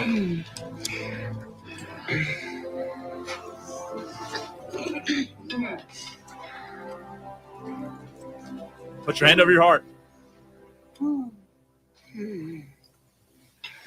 I pledge allegiance to the flag of the United States of America and to the republic for which it stands. One nation indivisible, with liberty and justice for all. Oh, come! Christmas Vacation is where you going to stick a tree that big, Griswold? And you know Bend what? over and I'll show you. It's a miracle that I found a clip from Christmas Vacation that did not have one cuss word in it. Really? I mean, wait, FCC? No Merry FCC Christmas. violations. The bleeper is full. What is it? 4 flesh and low life, frog licking, heartless sack of monkey bleep he is. Hallelujah. Where's the Tylenol? What is the gift he got? The donut of the a Jelly of the Month Club. Jelly of the Month Club. That's the gift That's that keeps the on giving all best, year man. round. That's Clark. the best part. Jelly of the Month Club. It's versus Home Alone, right? Home Alone. We all grew up with Home Alone. The paint cans to the face, the jamming his foot through a nail. It was so good. Home Alone was so good. It was, but guess what? It's not Christmas Vacation. It's not Christmas Vacation. It's not. So, Tolos, we're going to give you about 10 more seconds. 10 more seconds.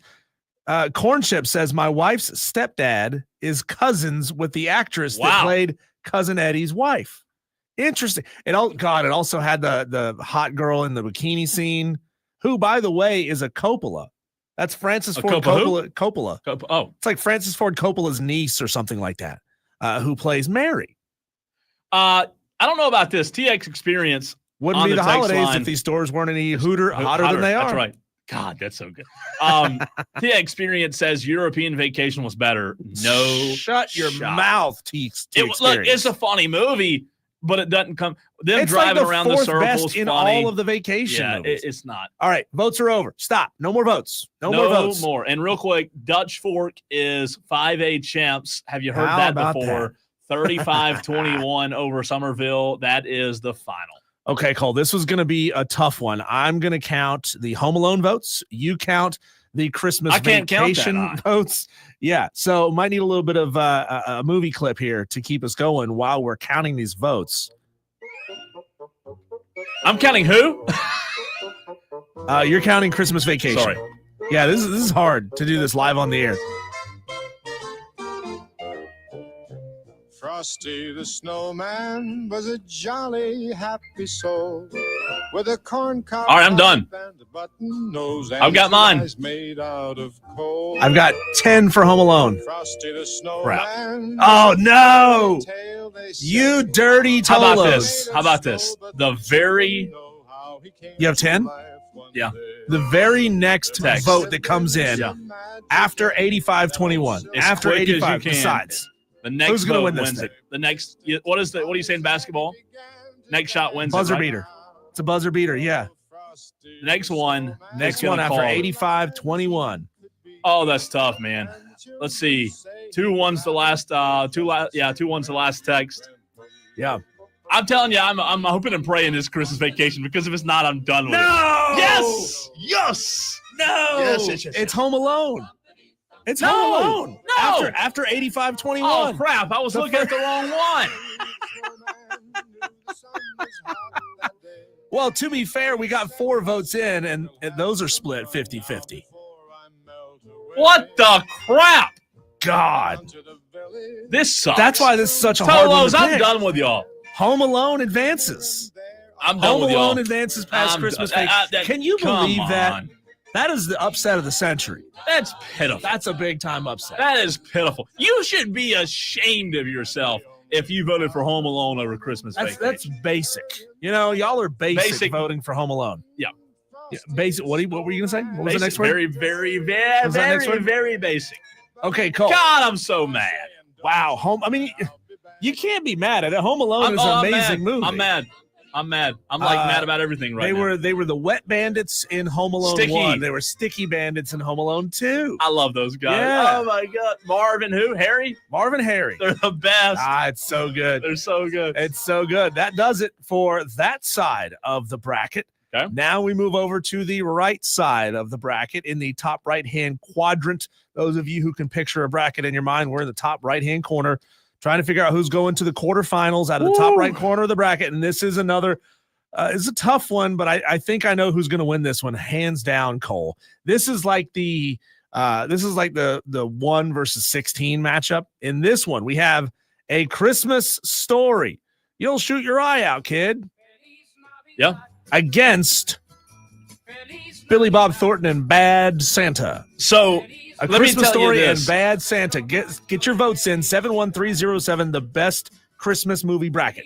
Billy Bob Thornton's good in that one, but like I didn't know who Billy Bob Thornton was from that movie. Can you believe he was married to Angelina Jolie? That's crazy. He's been married like 3 or 4 times. Yeah. Now, here's the reason I brought up Billy Bob Thornton. I told you last week that the best TV show that I think I've ever seen is Billy Bob Thornton in Landman. And episode 5 comes out Sunday. They release a new episode every Sunday. And for all you Tolos out there, I'm not getting paid to say this. If you haven't watched Landman yet on Paramount Plus, Billy Bob Thornton, it's his best acting job by far. Really? You've got to check it out. I've always liked Billy Bob Thornton. He was great in Sling Blade. Diesel, I'm telling you, it's his best job he's ever done. Are there as many curse words in that as there are in Bad Santa? There's a lot. I'm surprised Bad Santa, maybe it's just because it's not as long of a movie. When you compare that to Wolf of Wall Street, which is the highest, like the most number of curse words in a movie ever, and it's not even close, Bad Santa had to be close. Mrs. Santa's sister. Wolf of Wall Street was the most, though, by far. Most by far, yeah. Yeah, I can see that. I'm telling you, I really think you'd like Landman. You need to check it out. Landman, I will. Okay, so we're coming down to the end of the road here. We're going to give you 10 more seconds, Tolos. Bad Santa versus Christmas Story. Which one is better? Christmas Story is a classic. You can't beat Christmas Story. You know? The soft glow of electric sex gleaming in the window. The Mr. Rumpus's house. I like when he sticks his tongue to the light pole. I triple dog dare you. I mean, we still say triple dog dare you when we dare somebody to do something.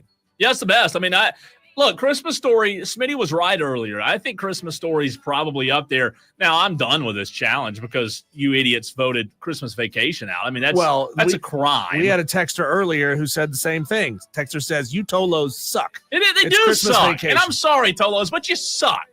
I mean, that's pitiful. Voting Christmas Vacation Another out. texter says, I think there was a foul on that play while they were driving for the title of the movie. Yeah. And there needs to be 2 free throws. I agree.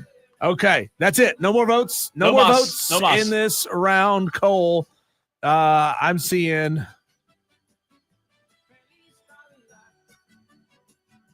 Or is it close? I see. I've got 11 for A Christmas Story. I think Bad Santa's the loser. Yeah, I think it got it. I mean, Christmas Story. I think Bad Santa put up a good fight. You know, they played well through halftime, and then Christmas Story just had too many weapons. You just couldn't stay with it. Yeah. No, it won. It should have won. Problem is we can't really quote Bad Santa to help people remember just how great that movie was. I can't play anything. No, we can't. So congratulations to I Can't Put My Arms Down. Yeah. That's so good. Oh God, I forgot about that. So many great moments in that movie, and it has advanced. I haven't watched it this year. Christmas morning, you're going to be able to watch it all day. It's going to be on all day on TBS, like nonstop, 24 hours. Actually, I think it's 28 hours now. I think they do it longer. Really? Yeah, it's on 2 straight days or 1 straight day on 2 different channels, and they offset them by like the halfway point of the movie on the 2 channels. Okay, that is the upper right corner of the bracket. Now we go down, Cole, to our final matchup of the day. The Grinch. I think I've got a little audio for this. Let's see here if I've got any Grinch audio. Which would be the Jim Carrey version of the Grinch. Inviting me down now on such short notice. Even if I'm sorry, Grinch versus who? The Santa Claus. The Grinch versus the Santa Claus. That would be the Tim Allen, the Santa Claus, the first one. Start your votes. 71307. Start your text with the keyword fan. The Grinch versus the Santa Claus. For me, it's not close. Tim Allen. Yeah, it's the Santa Claus.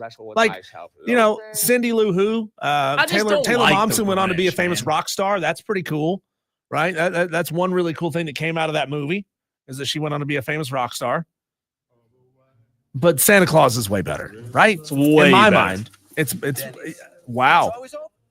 We're And going to here get a he good is. sense of who our Tolos are. Are they jolly or are they? It's an American institution. Yeah, He built burn his turkey. He went to got Denny's. went to Denny's. Yeah, And they're sitting there, and he asked the guy with the bandage on the arm, "Hey, did you burn your turkey?" Yeah. there you go. I'm telling you, man, it may be biased, but Tim Allen's hard to pick against. To me, that is a play on A Christmas Story when the dogs ate their turkey and they had to go to the Chinese restaurant and get duck. But it was on the same Christmas. thing in Christmas Vacation too, when they popped that thing open after it just dried out. That's probably the best. Save one the for neck for me, Clark. I can't believe that didn't advance. Okay, Still Tolos. pissed. We're going to give you about 15 more seconds. 15 more seconds to vote between the Santa Claus and the Grinch. Seasonal favorite. Eggnog. Eggnog. I don't like it. Oh God, I love this movie. And Decaf. stop with the votes. No more votes. No more. No more mas. votes. Tolos. The text line is closed. All right. Texter says, be sure to drink your Ovaltine. Thank you. Wrong movie, but we appreciate that. What movie is that from? Well, that's from A Christmas Story. We're not on that. yeah. We're not in that quadrant anymore. Okay. I'm going to count votes for the Grinch, Cole. You count votes for the Santa Claus. Santa Claus. I think the Santa Claus, Tolo's not happy about Christmas Vacation, and I agree with him. I still think that was a robbery. I've got 11 for the Grinch. You got 11? I got 11. How many do you have for the Santa Claus? Not that many. Wow, the Grinch pulls off the magnificent upset. Can you believe it? That's pitiful. Do you believe in miracles? What are we doing here? Like, I'm so upset with the Tolo. Wow. I mean, this is Wow, just embarrassing. we got a bunch of negative, heartless individuals in our audience. Picking the Grinch over Tim Allen. Is that the last one? That's the last one. That's the last one. Oh, So, I Cole, like that. we have advancing out of the upper left corner, Frosty the Snowman, right? Yep. Frosty the Snowman versus, this is going to be tomorrow, Monday, by the way. Monday. Frosty versus Home Alone on Monday. Ooh. And A Christmas Story versus The Grinch. Now, here's your homework for the weekend. If you choose to accept it, go watch all of these movies. That's a good idea. Go watch them all. It's a good idea. So, you got to be informed, right? Yeah. You got to be informed. Maybe you hadn't seen one of these movies in years and years, and you need a little refresher on how good it was. I'm disappointed today. That segment turned me You're off. soured. I mean, how are you voting? You don't even against- want to do this thing No, anymore. do you? I'm done with it. It's like the upset picks challenge. I suck at it. I'm done with it. I just don't understand how You thought Christmas Vacation was going to win the whole thing. Yeah, it didn't you? should have. I mean, what are we doing? I'm speechless. Yeah. I'm just speechless.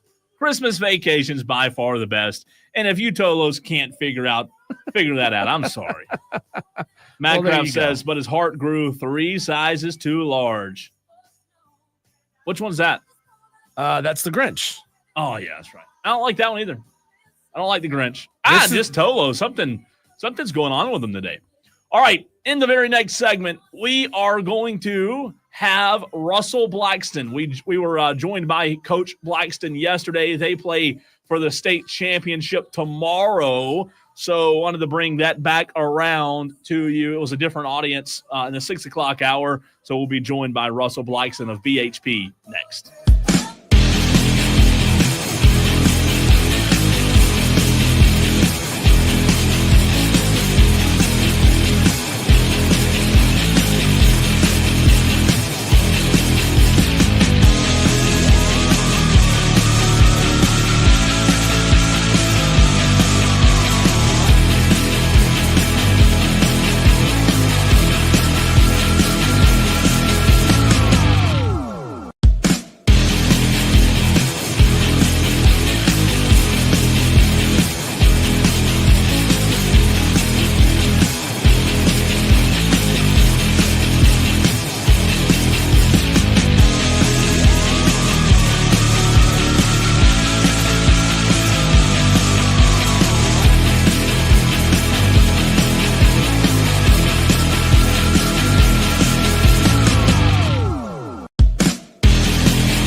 It's Wire to Wire with Diesel and Cole Bryson. We go to the phone lines right now and bring on the head coach of Belton Honeypath, Russell Blackston.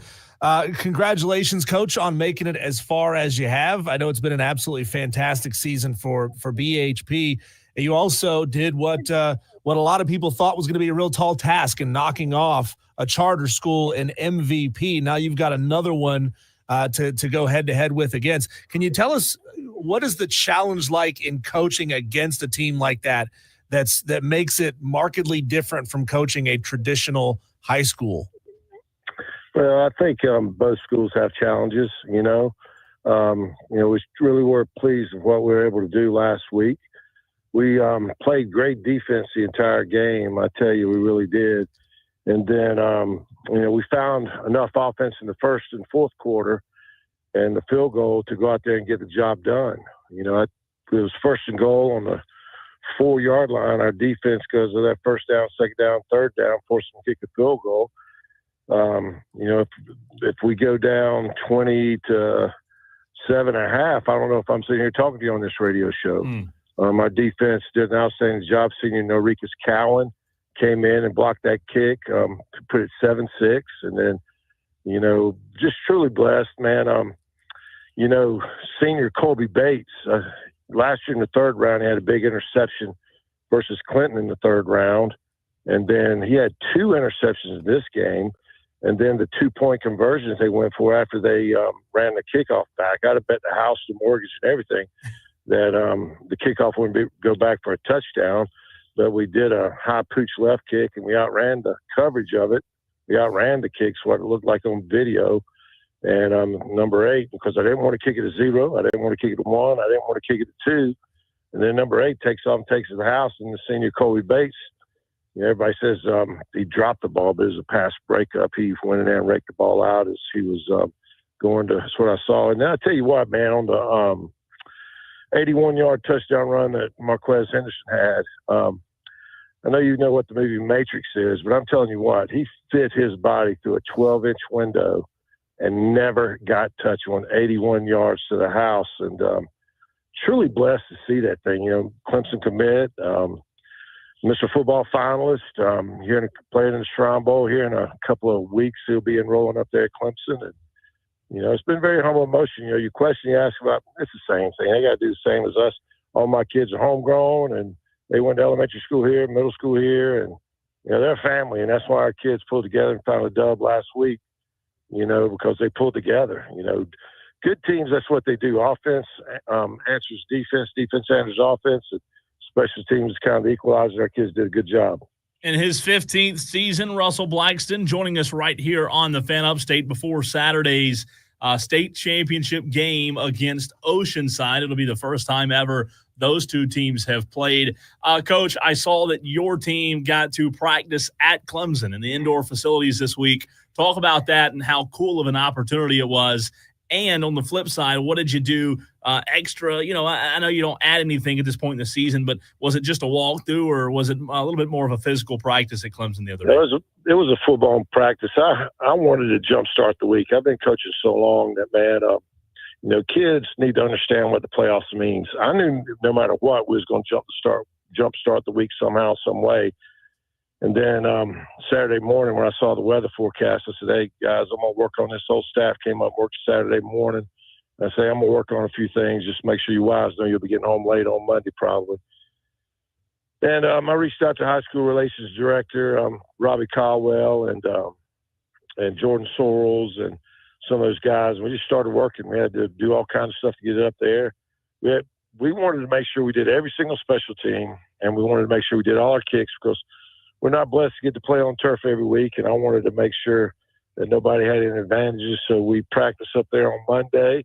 Tuesday was an inside day because of all the rain. And then Wednesday, we went over to Anderson University to practice again on the turf. I just want to give our kids a chance. I want to give them some understand. Was when we played up at Gaffney, our first contest of the year, we slipped all over that turf. And then we played at Westside. It was a little deal early, and plus Westside's good. I'm going to tip my hat to them, but I think it affected us a little bit. So I want to get our kids 2 extra times on turf. to get an opportunity. And we got to be who we are. Oceanside is going to be who they are, and we got to be who we are. Coach, when you look at a lot of the better teams and the teams that are still obviously alive in the playoffs, you get really lopsided scores. I'm looking down your list of scores, 55-6 against West Oak, the big win against Crescent, big win against Pendleton. And you could say the same thing for Oceanside. How do you slow down a team that's used to scoring 45, 50, 60 points a game without obviously giving away too much? And because I'm sure that we have a lot of Oceanside people listening to the show right now trying to pick up tips on what you're going to do this weekend. Well, it starts with a great defensive plan. I mean, first of all, you break down what their number one run is, their number one RPO off of that, and work from there backwards, And just take a look at it. And, we've watched a lot of film on those guys. I'm sure they've watched a lot of film on us. And, our goal around here is just keep making them snap the ball. And, it's one play at a time. After the first play, the next play concept. Oceanside's blessed, man. I tell you what.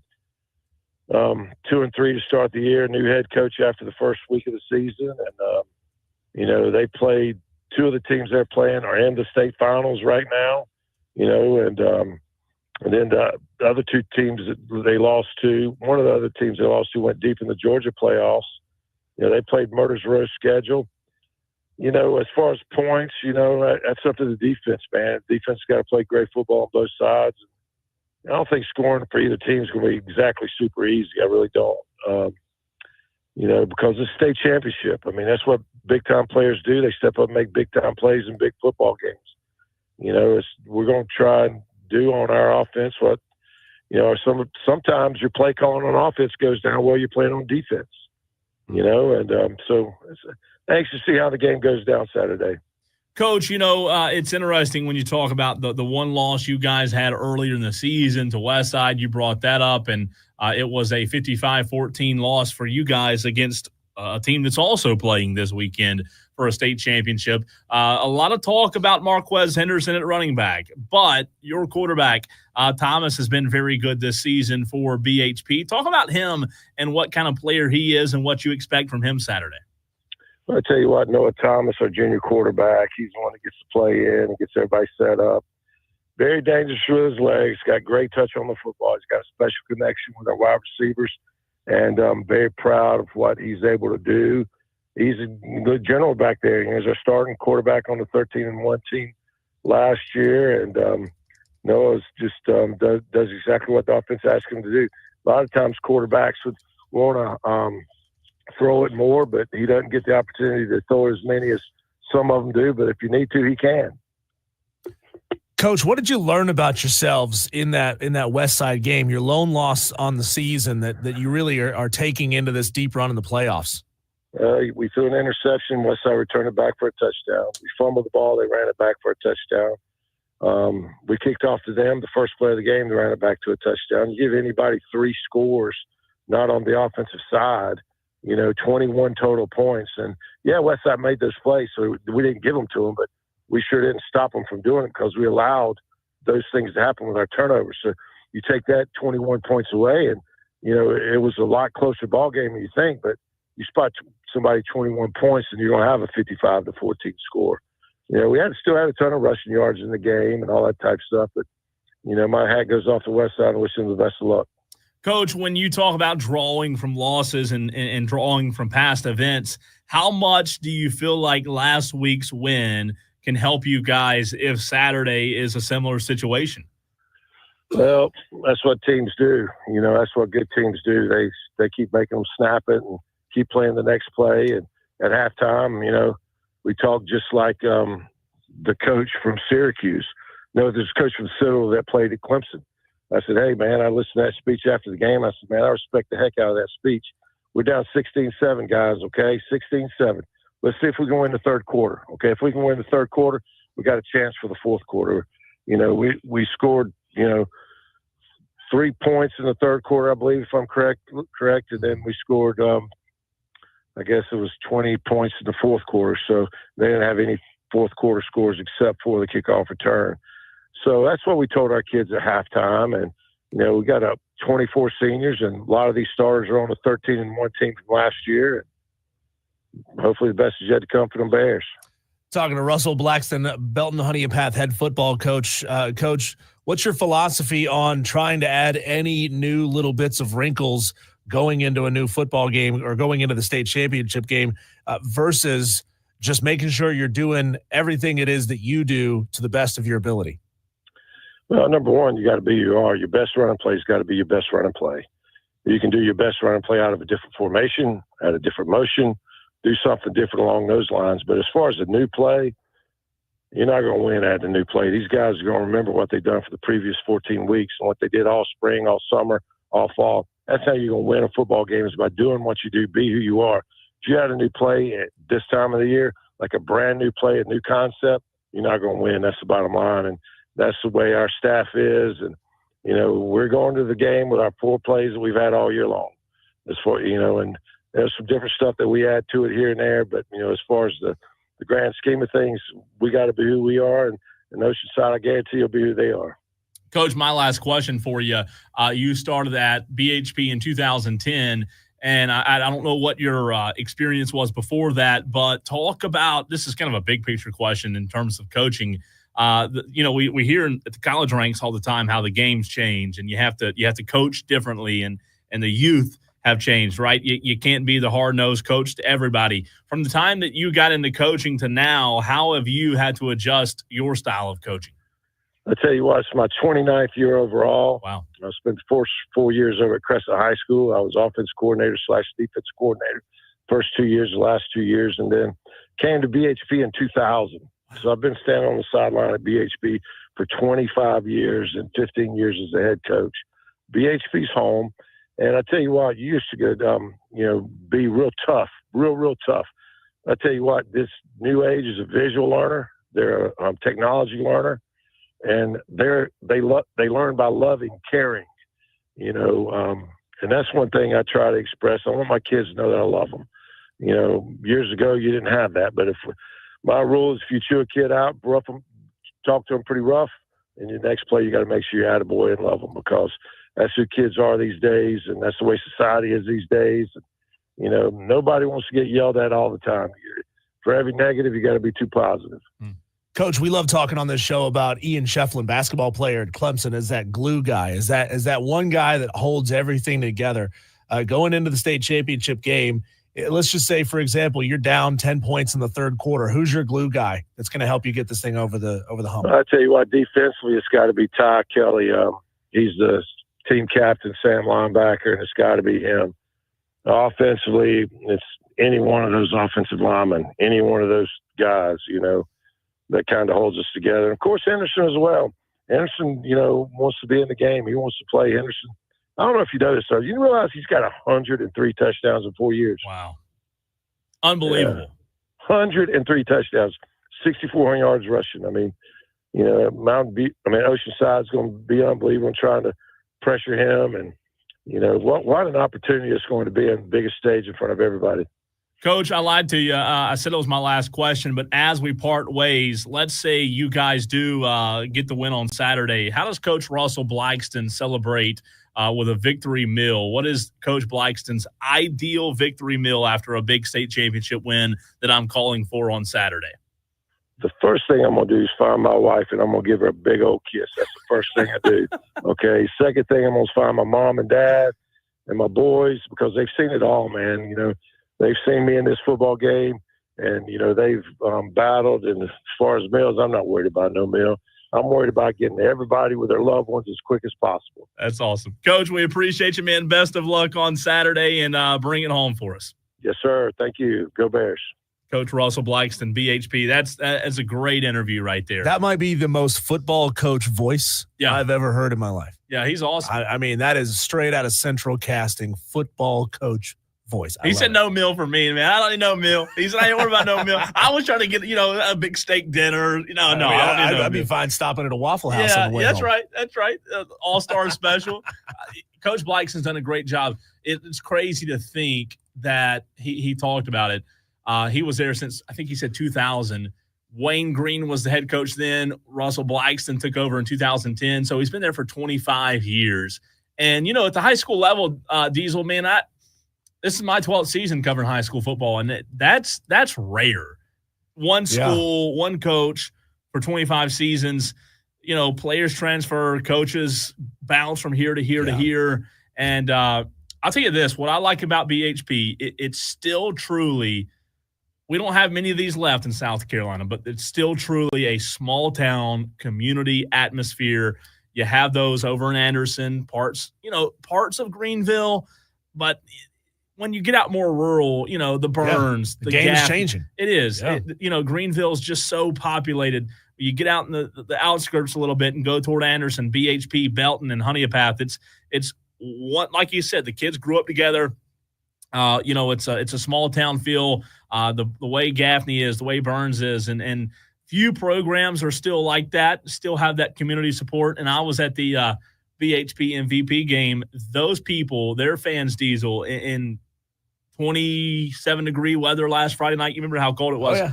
They had it packed, and it was slam packed the away side. So that'll be a lot of fun. Congratulations to them.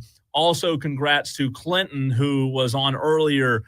They defeated their opponent 35-6, I believe it was. So Clinton is now the 2A state champions. So congratulations to Corey Fountain. What a big win. More state championships tomorrow and Saturday. Here's a little piece of news for you, Cole.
Reminder, guys, we're going to do our week. We're going to do our pre-Christmas and post-Christmas upset picks next week. Who is we? Well, I mean, you can make your picks. You're not gonna hit. That's true. I think you've hit your quota for this half of the season. One. So we will be picking all bowl games and the on-campus round of the playoffs Monday and Tuesday of next week. And then Wednesday, Thursday, Friday, we're going to pick post-Christmas bowls. Unfortunately, we can't include the quarterfinals of the playoffs in it because we won't know who's in them. Yeah. By then. So the challenge will finish without the second half of the playoffs in it. That's kind of sad. It is, but you know what? The college football playoff, the 12 team, the expansions made the upset pick challenge kind of tough.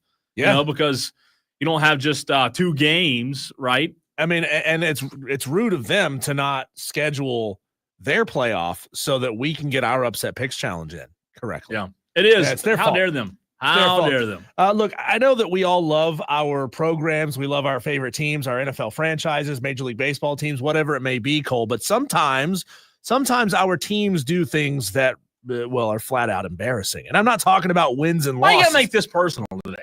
I didn't make it personal. You decided to make it personal. You can make this about any team. Cowboys. You want. Well, okay, because that's all you think about. Are you wearing Dallas Cowboys underwear right now? It's like no. Okay. What is something that your team, your favorite team, outside of losing, you can't say losing, outside of losing, that has been embarrassing to you? Cole, I'll let you start. Joy. I have to start this off. And it can't be that Jerry sucks and it makes us lose. I think the most embarrassing thing is 28 years of not making a conference championship game. So for those that don't know, I'm a lot younger than you. I'll always remind you of that. Now who's making it personal? That's true. You're right. I was born on July the 11th, 1996. The Cowboys last won a Super Bowl in February of 1996. And guess what? Haven't won one since. Haven't been to a conference championship. So you can't even say you were alive for a Super Bowl. I cursed them. They won it in February. I was born in July. Black. Nothing since. You know you can change your fandom anytime you want. No, you can't. Yeah, no, you could. Cannot. All you got to do is go down to your local sporting goods store and find something that says Sir Patrick Mahomes on the back. And you could be a KC fan. No. You know what happened if I did that? They never win again. And never win again. I cursed them. So there's a way to test the theory then. No. I mean, not doing it. What if Cole, you could, like, on Super Bowl Sunday, if you wore a Chiefs jersey, assuming they make the Super Bowl, you could be the reason why they don't win the Super Bowl. And wouldn't that be awesome? Wouldn't that secretly be Wouldn't that secretly be the best way to get revenge on the Chiefs? It's embarrassing. 28 years of not reaching a conference championship game. It's sad. If I'm speaking about my Carolina Panthers fandom, it's got to be Ray Caruth hiding in the trunk of a car when he was wanted for, was it assault or it wasn't murder? It was assault. I thought you were going to say Cam not jumping on the football for the Panthers. Oh, that is embarrassing. Embarrassing. That is really embarrassing. Most embarrassing thing that ever happened to my App State Mountaineers was when our best wide receiver on the team, probably the best wide receiver we had ever had up to that point, was arrested for getting in a bar fight. And he told the police in jail, I guess the jailers, he told them, hey, I'm going to need better shoes because I'm an athlete and my feet hurt. My feet hurt. That's embarrassing. That is embarrassing. I guess they gave him like the slippers. Mm-hmm. This is before Crocs. So I guess they gave him the slippers and he was like, these I'm an athlete. I can't wear these. That's embarrassing, but I'm telling you, man, bad. Cam Newton not jump on that football. I still cannot get that out of my mind. All right, Dewey. This is a great text, by the way. It says, I appreciate y'all covering high school football on this show. You'll never know what it means to those who are a part of it. Oh, appreciate you, Texter. We're going to get to Dewey on the other side and also around the NFL Week 15 style. That's next.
around the NFL Week 15 momentarily. Want to let you know, though, text line and phone lines are open. 71307. Start your text with the word fan. Phone lines also open. 844-FAN-PHONE. That's 844-326-3663. Our daily Dewey. Dewey, I don't know what's on your mind, but I hope it's entertaining as it normally is. What's up, man? Yes, y'all talking about Clemson and an NIL thing. I think Dabo needs to wake up and smell the coffee, because with this Bill Belichick crap going on, he's going to lose all his players, because, Bill Belichick and his cronies, they're going to shell out all the money to all these college players so they can come to his team. Are they going to take all of Dabo's recruits? They may take all his players, because Bill Belichick, he's not interested in the classroom or graduation rates. He's interested in getting these boys to the NFL. What do you think Dabo's interested in? Dewey, what's Dabo interested in the classroom. He's interested in graduation rates. He was 100% graduation. I wonder, Dewey, will Bill Belichick be able to entice SEC recruits and transfers to come to North Carolina? He might, but that Shane Beamer's going to have to step it up too. Oh. But I think all he's interested in is ACC right now, and then in North Carolina too, they're a nerd school, so Dabo's going to have to step it up with the nerdness. Hey, Dewey, we didn't hear from you during the 5 o'clock segment today when we were doing our Christmas movie bracket challenge. The entire upstate is begging to know. People are lined up outside the building, curious about what Dewey's favorite Christmas movie is.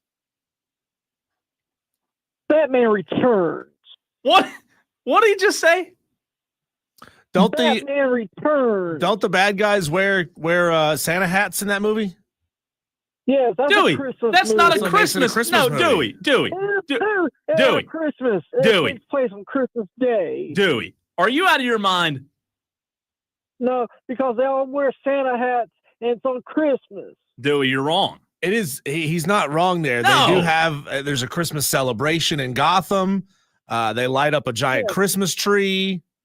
And Christopher Walken is in the movie, and he celebrates Christmas too.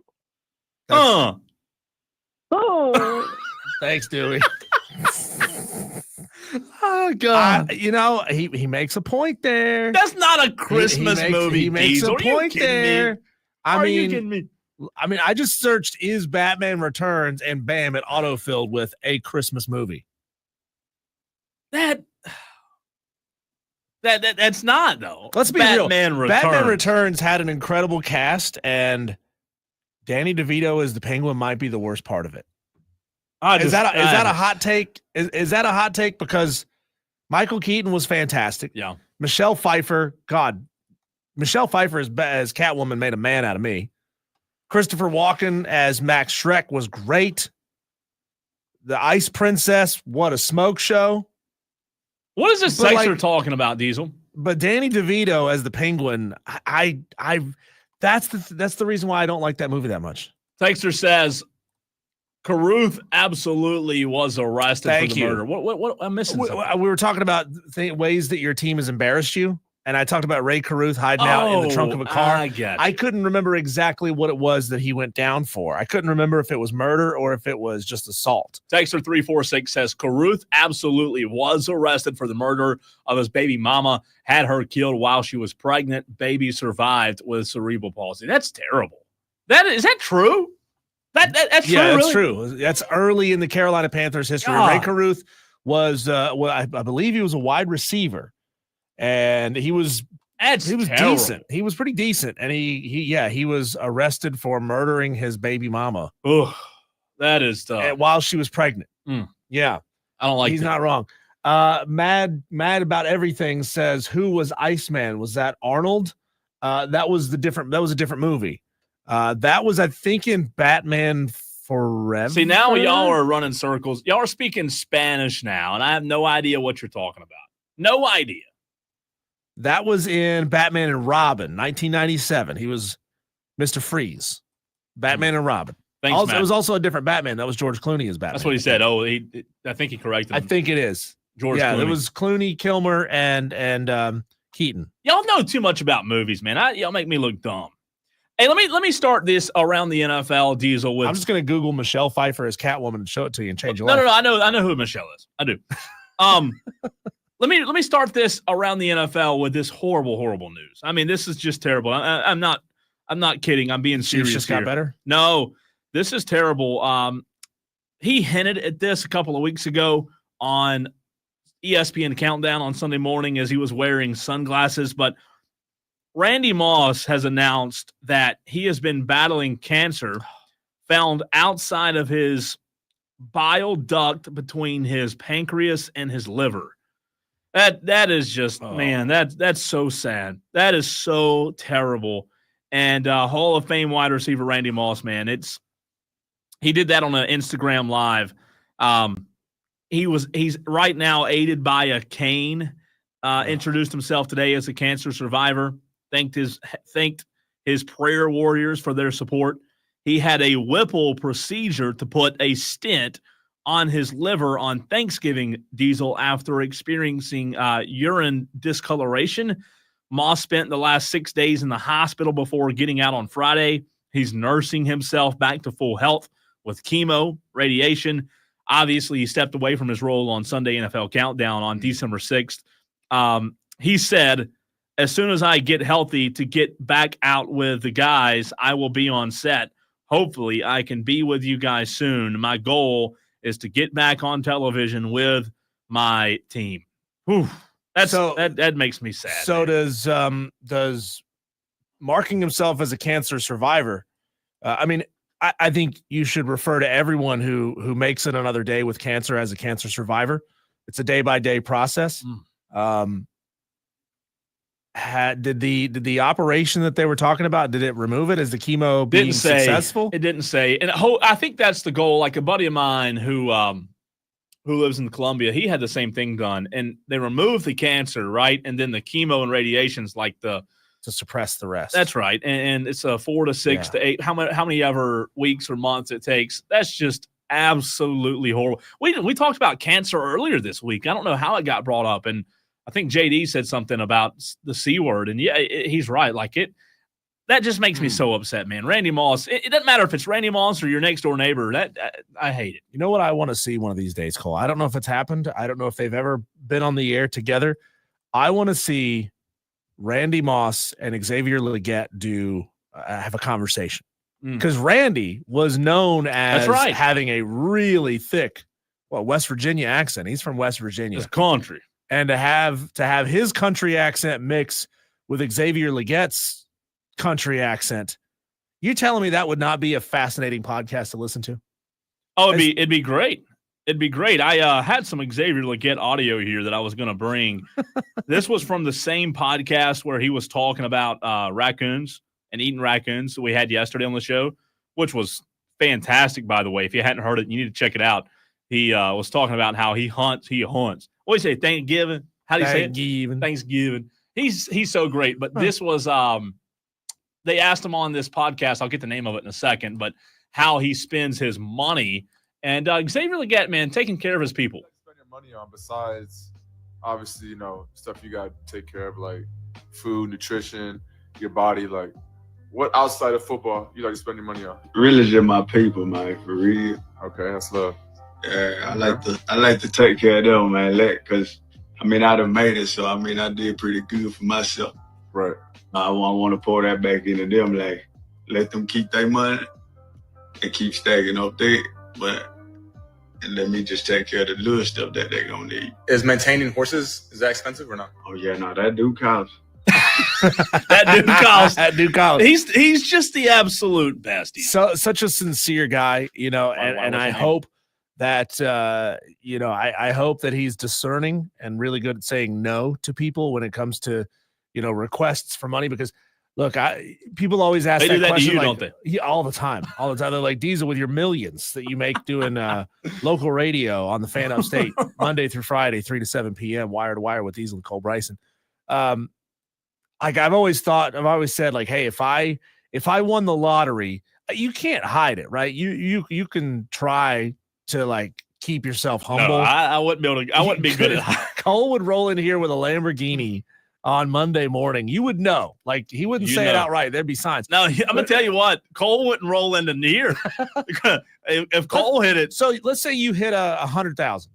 100,000. Yeah. Nothing changes. You still come to work? Yeah. Nothing changes. I mean, but the 100,000 you could pay off.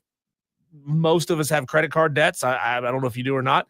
I have student loan debt. I don't have any credit card debt. You can just wipe that out. Just imagine, yeah. like that's a heck of a little chunk of money. No, like I would get really good at saying no to people. Yeah, like you have to get really good at saying no. There wouldn't be an opportunity for me. There's a stat out there. How many people who win the lottery they're broke within like 5 years because they spend it all, they blow it all. Look, the only way I'd have to tell you no is if you're on the same island. I mean, there wouldn't be no rolling into this parking lot. I can promise you that. Sorry, Mark, but I ain't coming here if I hit the lot. All right, we're supposed to get to the NFL around the NFL Week 15 edition, and we will. But I don't know if the time change in New Mexico got to Tom or what happened, but we did not hear Tom on the Tolo takeover yesterday, Diesel, and it just wasn't the same. It kind of really hurt. I feel it felt like we were forgotten. It almost. Really did. It wasn't the same, and I don't know what his excuse is, but I really don't care. Tom, you're not excused. You're not excused, but welcome into Wire to Wire. We missed you on the Tolo takeover yesterday. Hey guys, I've been driving.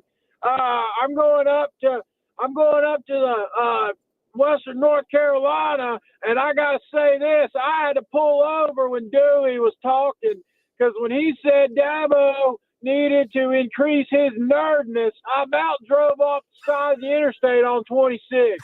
That might have been one of the hardest I've ever laughed listening to y'all's radio show. Where are you at, North Carolina? Because Diesel's from up there. I'm going up to Overboard. I'm just me and the missus just going for a little weekend getaway. Oh, little love shack action. Okay, I hear you. And for those out there, a little self promotion here. What app are you using to listen to us? Oh, however you say it. I tried. First time I ever was listening to y'all, I was driving on 26, and there was a little commercial about it, and I said, you know what, I'm going to try this, and sure enough, it's changed my life. So it's a good thing to have. Tom, give us your best 30-second promo commercial for the Odyssey app and the Fan Upstate. Hey, when I was in New Mexico, I didn't get to listen a whole bunch, but when I was in New Mexico, I got to listen to y'all one afternoon. So thank Audacity for that, because if it wasn't for that app, I wouldn't have been able to listen. But it's Odyssey. Odyssey. Odyssey. It's the best thing ever because I can go anywhere and I can listen to Cole and Diesel and Dewey, and that makes me happy.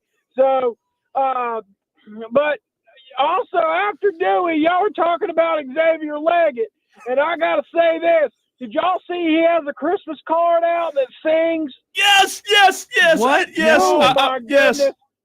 I don't know if it sings, but it's him talking. So I need to get in touch with Rick because I want to send Rick an Xavier Leggett Christmas card straight from Tom in Somerville. So every day he wakes up, he gets to listen to the great Gamecock Xavier Leggett, and he gets to think of Tom. Hey, you ready, Tom? You got 2 seconds. You ready for this? Diesel, have you heard this? I haven't heard this yet.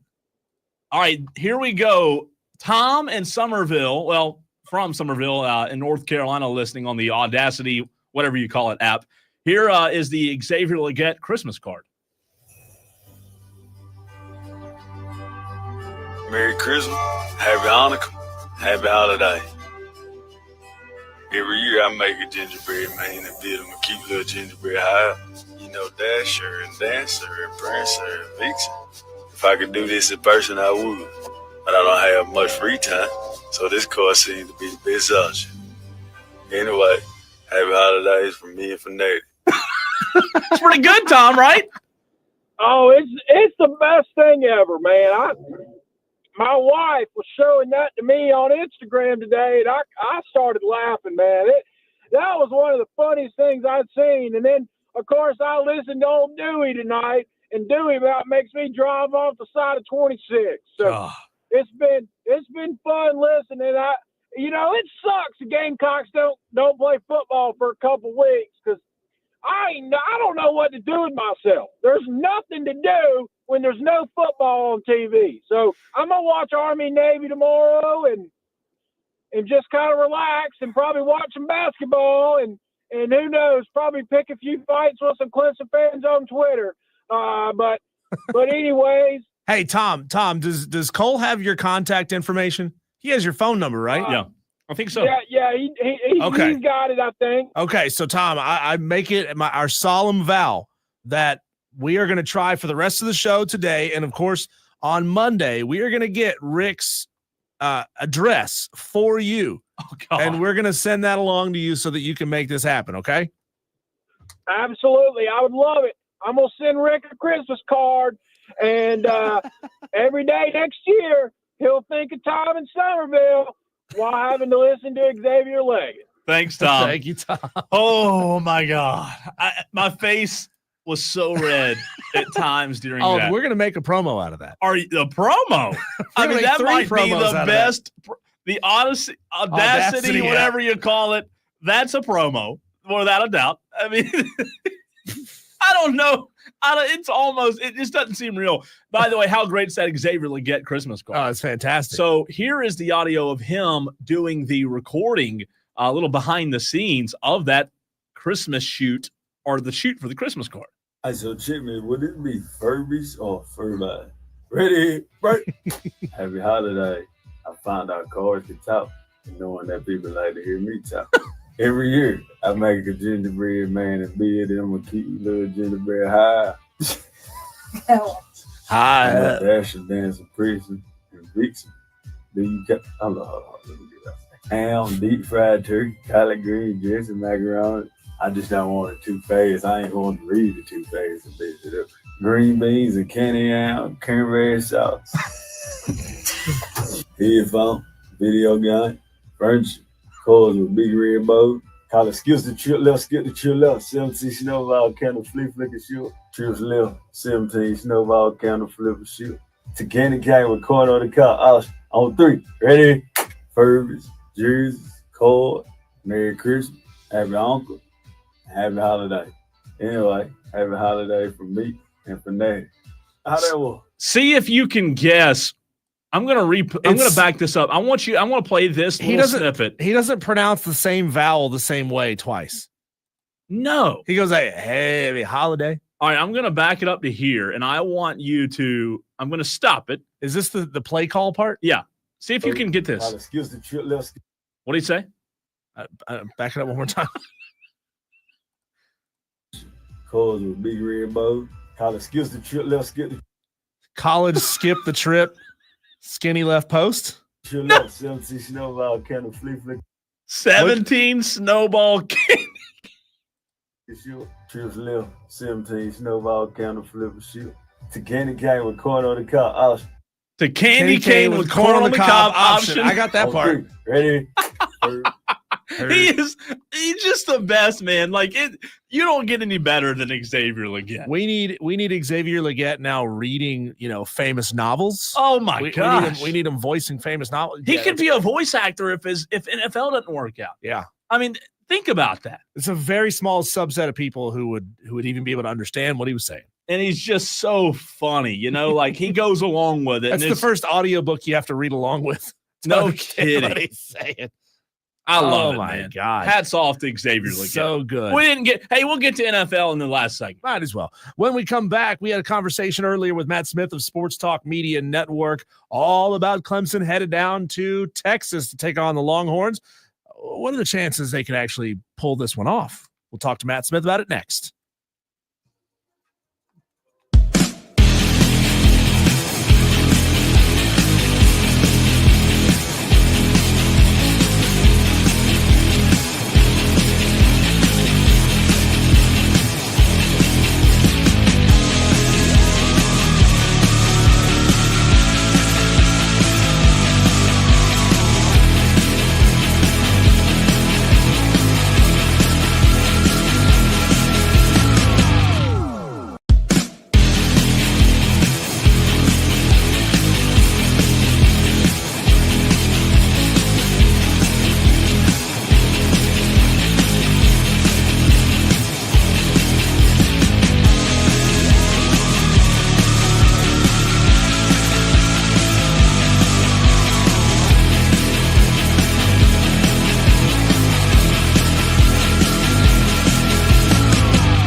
our weekly Friday 4 p.m. guest. He's the best. Matt Smith, Sports Talk Media Network, otherwise known as Smitty.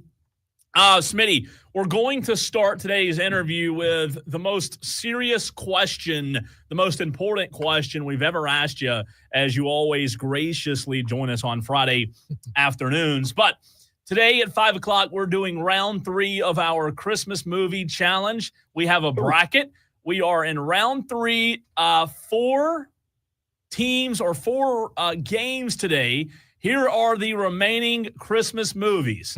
Frosty the Snowman versus Jingle All the Way, Home Alone versus Christmas Vacation, A Christmas Story versus Bad Santa, and Santa Claus 1 versus The Grinch.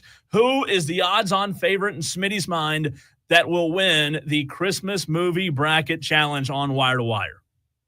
Well, this is always a fascinating discussion. I'm glad you've brought something like this to the table. A lot of people, you know, they're bored with things like, I don't know, the war in Ukraine, tax structure in the United States, and you're bringing to the people the real hard-hitting questions, right. Something that, and it's important in conversations like this. We keep our heads about us. Don't start a pub brawl over this. Now, so it's 2 different questions. If you ask me my picks versus, you know, what I think will happen, like I think, you know, in brackets like these, and when you do the best band of all time, the Beatles usually win, but I think there's an argument to be made for Led Zeppelin. So for me, when you say Christmas movie, every time I watch A Christmas Story, I come away thinking that's as good as it can get in terms of storytelling, hitting the nostalgia, covering the bases. You can watch it with the family, but it's also edgy. I love A Christmas Story. I think that's absolutely the best. But I don't know your audience. Maybe they're going to like Bad Santa. It's very funny. See, I think Christmas Vacation wins it all. Oh, Christmas Vacation has a chance because that's another one that carries a wide appeal. That's pretty interesting. I think that's got a real chance too. The Grinch is great if you watch The Grinch, the Jim Carrey Grinch. And I don't know how Jingle All the Way is still alive. I feel like I don't know which official was paid to get Jingle All the Way this far. That is a 16 seed going through. There must have been some significant injuries. Smitty, it was up against the Santa Claus 2, and these were submitted by our listeners. So the sequel, you know, usually not as good as the original, and the Santa Claus is still alive in this thing. And believe it or not, Santa Claus 2 and Jingle All the Way came down to a dead even tie in the number of votes. And we had to decide it based on who would win in a fight, Tim Allen or Arnold Schwarzenegger. All right. First of all, I agree with your tie-breaking procedure. This is how they should do things in Congress. But I imagine when you said they were tied with votes, I imagine it was 0-0. Oh, no. These votes, we'd open these up for like 30 seconds. We had 230 texts in a matter of what? 2 minutes? I got to tell you, I'm not going to pull over to vote for Jingle All the Way. I'm not doing it. But I love several other ones. I do love Christmas Vacation, A Christmas Story. I'm trying to remember all the ones. Bad Santa's good too, but this is a family show. Don't want to get into that one too much because it's kind of like that's a bit of a frat house favorite, but very, very funny. Well, Smitty, only one movie alive in this bracket challenge has not one but 2 television networks devoted to playing one of these movies on repeat for 28 straight hours. I mean, can you imagine one channel playing it 24 hours in a row, but 2 channels so that if you miss the first half, you can jump back over to the other channel and find the beginning of the movie. It's brilliant. It's brilliant, and it's a part of the tradition in my very own family. So I'm not going to put my thumb on the scale. I'll just say Christmas Story is absolutely as good as it gets. I don't know where are some of the classics. I mean, Miracle on 42nd Street. They've all gotten beat. Yeah, it got eliminated. Wow. Yeah. Wow. Yeah, there's a lot of recency bias going on with our audience. If Tim Allen made it further than Jimmy Stewart and It's a Wonderful Life, then I have to question the sanity of the votership here. Well, we do that every single day. I can promise you that. Matt Smith of Sports Talk Media Network joins us here on Wire to Wire with Diesel and Cole Price. And we had on one of your colleagues, one of all of our colleagues, David Hood of TigerNet, earlier this week, who told us that he was hearing and also having to dispel rumors that Sammy Brown might suit up as running back for the Clemson Tigers because they are so down on talent at that position right now. And I'm just wondering, in your mind, as Clemson is just about a week away from going head-to-head, locking horns with Texas, what wrinkles do you think Clemson could throw in to try to simulate a run game? Because if they are one-dimensional against the Texas Longhorns, who, by the way, have the #1 pass defense in the country, it's going to be a long day for the Tigers. I absolutely agree. Nice pun with locking horns. You're and welcome. I will be in Austin for that one. I'm covering that one in person. But I agree with you. And it seems like I have something negative to say usually about Clemson every time I join you. So let me start with something positive. Just the fact that Clemson is there, because they have taken a beating some in the media, because everybody kind of is waiting for the other shoe to drop and for Dabo Swinney to kind of fall on his face because he's not utilizing the portal. And I always say, I don't know what their NIL situation is specifically. None of my business, frankly. I mean, other than the fact that I cover it, I don't want to dig into what everybody is making and how the money's getting doled out. But everybody's been waiting for Dabo Swinney to fall on his face, and I guess you could argue on the biggest stage he struggled against Georgia and South Carolina, but he's right where he wants to be. And you have to give Clemson credit for that. Now, as far as digging into X's and O's versus Texas, I agree with that sentiment. This is going to be very difficult because in the second half against SMU, the word was out. Phil Maffa's got that bum shoulder. Jay Haynes had left the game after suffering that knee injury on the kickoff return, and SMU was able to get a bit of a pass rush against Cade Klubnik. And Clemson's answer to that was, A, get the football out quick, and B, run Brian Wesco as quickly down the field as you could to try to stretch and take the top off the SMU defense so that then you could create holes for other receivers and tight ends like Jake Browning School. So I think you're going to see some similar things here. Now, you've got the right guy at offensive coordinator. Garrett Riley is a Mike Leach disciple.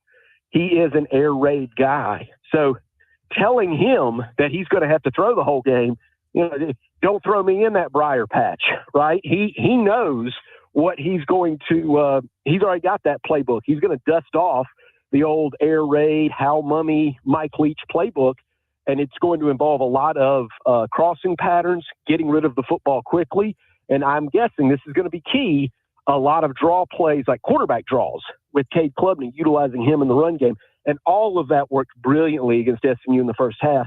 But then you give SMU credit, they were able to adjust in the third and fourth quarters. They just weren't able to come all the way back. I guess they were able to come all the way back, and then they fell asleep on defense for one play, which turned into Nolan Hoozer's crowning achievement. But I think Texas is going to look very closely at that second half tape. And the unfortunate thing, if you're Clemson, is Texas is going to be able to do what SMU did, and they're going to be able to do it with much better athletes. Quick scoring update. Somerville just hit a bomb for a touchdown to cut the days against Texas, because if they get embarrassed again, here's the problem. So let me go again. Let me try to be positive first. Let's be positive. Obviously, if Clemson wins, forget it. Yeah. Forget it. It's Dabo Swinney's world again, even if that's as far as they go, because then that will be all the evidence he needs to say, look at this. Look who I beat. I beat Texas. They have everything you could want in terms of facilities and support, athletes. They got the coach they wanted. They have everything, and we went to their house and beat them. So let's be positive first. If Clemson does that, forget it. He rewrites the whole narrative. If they go and they play tough, then you're going to have a conversation, obviously, on shows like this. If they go and it looks the way they did against Georgia at the beginning of the season, or it looks the way it did against Tennessee a couple of years ago in Cade Klubnik's first start when they were outclassed by the Volunteers in a bowl game, then you've got a problem. You have a problem because you also, and this is what Diesel was harping on a couple of weeks ago, you don't have the recruiting class evidence to back it up. It would be one thing, and this is what coaches often do. This is what Billy Napier's doing in Florida. You bang the drum about your recruiting class. You say, hey, help's on the way. What we're doing works. But if you go and you get blown out by Texas on the road, then the narrative's going to start that, wow, the ACC champion just got housed in Austin, Texas. Their recruiting class doesn't look great. And there is chatter now that they're starting to look at the transfer portal, but is it too little too late? So I think a lot, it shouldn't ride on this one game. It shouldn't. It's like missing a putt at on the 72nd hole of the Masters after playing great. It shouldn't come down to one game, but I think the narrative is going to swing based on Clemson's performance in 8 days. Well, I'm just glad that Rory McIlroy's not a part of this show, because you'd be going right at him for his collapse in the final round. What tournament was that this year? The Open, where he had to lead with a couple of holes to go and he blew the whole thing. Smitty, you're my last line of defense and or hope in this line of questioning. I've asked multiple guests about this week, including Chris Phillips of SEC Unfiltered. Is Mike Shula an upgrade or a downgrade from Dowell Loggins as offensive coordinator for the South Carolina Gamecocks? Because Dowell was just hired as head coach for my App State Mountaineers. I've been getting 50-50 response from a lot of South Carolina Gamecock fans all over social media. I can't tell if Dowell is any good or if it was all how special Lenora Sellers is. I'm of the camp, maybe completely differently. I wish I would know, and we're only going to know the answers to questions like these when Shane Beamer sits down and writes his memoirs 30 years from now. These are the things that come out years and years later. But I am in the camp. I think South Carolina's offense looked completely different after the Ole Miss game. I think the rest of the season, their offenses look different. Now, does Lenore Sellers' simple, just growth, experience have something to do with that? Yeah. They figured out some of the receivers they could utilize. Some of the linemen probably got healthy. Sellers certainly got healthier on that ankle that he had injured earlier in the year. All of those things are true. But I also think the offense was so bad that either Shane Beamer went to Dowell Loggins and said, you've got to get a brain trust together and do something different, or Dowell Loggins himself, humbly said, guys, hey, what I'm doing is not working. Anybody got any ideas? And he went to the offensive analyst. And I just think there was influence there. I think somebody influenced Dowell Loggins, because that offense, the offense they ran at the beginning of the year, didn't look like anything they ran in the middle of the year or at the end of the season. And I just have to believe somebody else came in and put their thumbprint on what South Carolina was doing. And look, it may not have been a big deal. It may have just been as simple as, hey, let's get Josh Simon more involved. Try this play. Because what they started doing was they started to get Lenore Sellers in kind of, I don't know, advantage PO situations. They started to use the quarterback draw much better in terms of when they were using it. It's hard for me to believe that Dowell Loggins is the same guy that was calling plays in game one with the same playbook, the same play sheet, the same, 80 plays in week 1, week 2, week 3, than the offense that I saw at the end of the year. I don't think that's just player development. I think somebody went in there and helped. And who's the top candidate? Evidence all points to Mike Shula, right? With all of his experience, with his background, with his legacy, with him being right there. And then as soon as the season's over, the job's open and he gets it, I have to believe Mike Shula had a big hand in South Carolina's offensive development this year. Smitty, Diesel asked you earlier in the segment about Clemson's lack of run threat with, obviously Phil Maffa being hurt and Jay Haynes being hurt.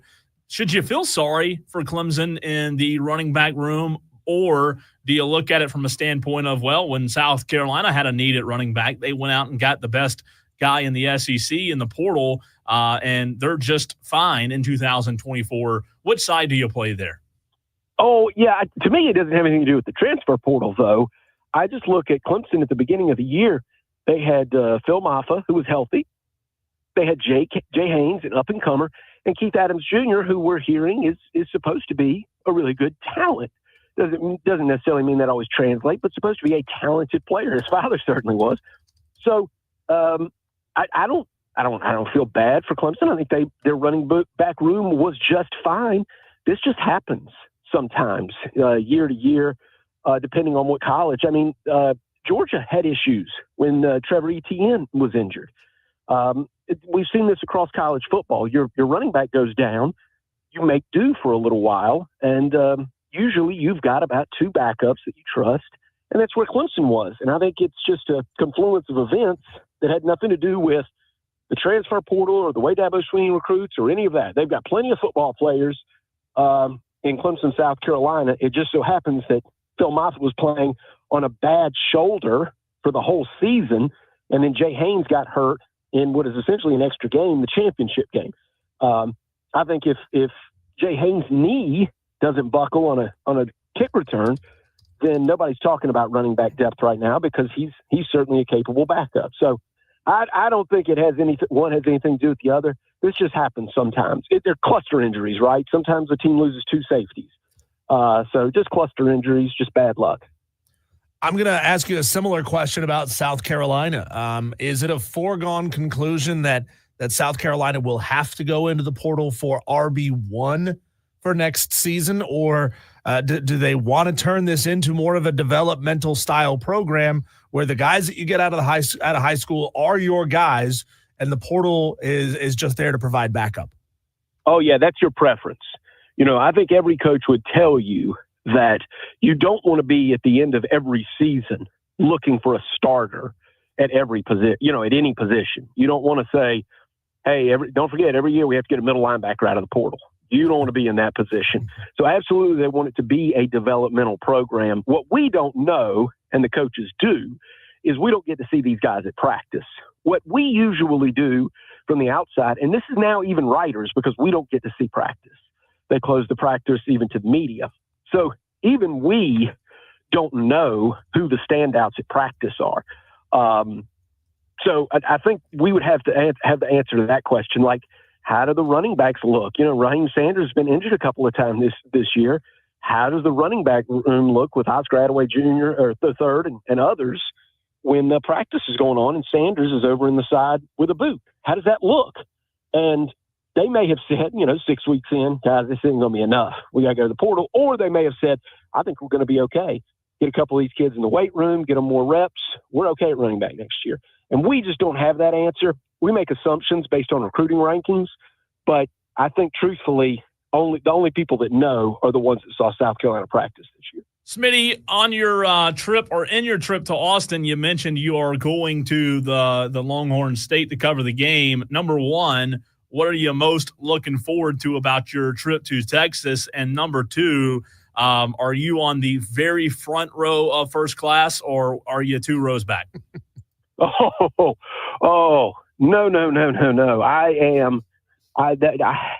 I'm having to travel with my luggage in a crate, Indiana Jones style. You driving? Like I'm having to sneak on the plane. Oh, okay. No, just gotcha. Yeah, I'm definitely, and it's it was not easy to get this flight, popular flight, and so no first class for me. That's how I want to travel, Mad Men style. Mm-hmm. But I keep getting overruled inside the company. Sure. This is how what I want to have happen, and what's happening is different. But I'd rather be out there, drinking martinis and sitting in first class. We're working on it, guys. Well, we're working on it. We all know the reason why Matt Smith doesn't sit first class is because he asks to be put on the exit row, and he likes to have that. He likes to have that charge that if something goes wrong, he can assist the pilot and the crew. Yeah. He's ready to step up and be a hero, and he's just trying to present himself with an option.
On the text line, Mark L.O. Duck says, Diesel and Cole just got out of the TSO show. Fantastic. Thanks for the tickets. Glad you had a good time. I mean, I told you would. I've never been Mark L.O. Ducks. I would love to know, like, is it 2.5 hours full-fledged? Do you get intermission? I mean, there's an intermission. That's 2.5 hours, Diesel. Yeah, it started at that's a long movie. That sucker started at 4 o'clock. It's 6:49. Yeah, there's a long intermission in the middle, Cole. Like I said, the first half, it's two different parts of a show, so it doesn't feel like it drags because the first half of the show is a telling of a Christmas story. Oh, is it? Yeah, and then there's an intermission, and then the second half is the heavy metal guitar shredding, lots of pyro, lots of laser show. Like, it's crazy. They have food? Vending machine food? I'm not going. I'm not interested. No, not interested. No, I mean 2.5 hours without food. Well, I mean, what are you doing? I mean, the concession stands are open. Oh, okay, that's good. That's what I meant. Yeah. Concessions. Okay, that's what I meant. Yeah, of course. You got concessions. You got popcorn, peanuts, nachos, right? Okay, good. Thanks, Mark Ducks. Glad you had a good time. Diesel, some really interesting games this weekend in the NFL. I don't know if any are as big as the Cowboys-Panthers, 3-10, 5-8, because the loser has to wear a logo on their head. Should we go forehead or we should go whole face? No. We're not doing like whole face. No. I'm kidding. None bigger than 425 Buffalo Bills, Detroit Lions. Detroit at home at Ford Field is a 2.5-point favorite. The total set at 54.5. You're talking about a 10-3 Buffalo team, Diesel, and a 12-1 Detroit team who is 6-1 this season when playing at home. A really good team. Obviously, there are other good games, like at the same time, Pittsburgh, Philadelphia, also 10-3 versus 11-2, where Philadelphia is favored by 5.5. That's a fantastic game. Sunday Night Football is Packers, Seahawks. That should be a good one as well. Bucks, Chargers will be good. But again, there are a lot of interesting games, but I just don't know that any have the draw that the Bills and the Lions do the way both of those teams are playing. Well, this is going to be a coaching job for Dan Campbell. You know, the Lions have already secured their spot in the playoffs. And so can he keep them focused enough to beat a really good Buffalo Bills team that's coming in? That's definitely going to be a big charge. I mean, Jared Goff is playing fantastic football. He's thrown a lot of picks this year. He's thrown 10 interceptions on the season already. And, I look at that and it gives me kind of reason for pause. But, hey, this is the NFL, right, where you're gunslinging. You're throwing the ball all over the place, and interceptions are bound to happen. They are. It should be a good one, a lot of fun. I am looking forward to the NFL weekend. Diesel, again, we had a low-scoring 12-6 win last night for the Rams. And then 2 Monday Night Football games, Diesel, Bears, Vikings, and Falcons, Raiders, both on Monday Night Football coming up this Monday. Hey, I'll see you tomorrow at 1 o'clock, or assume not tomorrow, Sunday at 1 o'clock. I'll be at Dave & Buster's from 1 to 2 o'clock, giving you $10 power-up cards if you just come by and see me. Well, hopefully you'll do that on Sunday. Tolos, it's Wire to Wire with Diesel and Cole Bryson.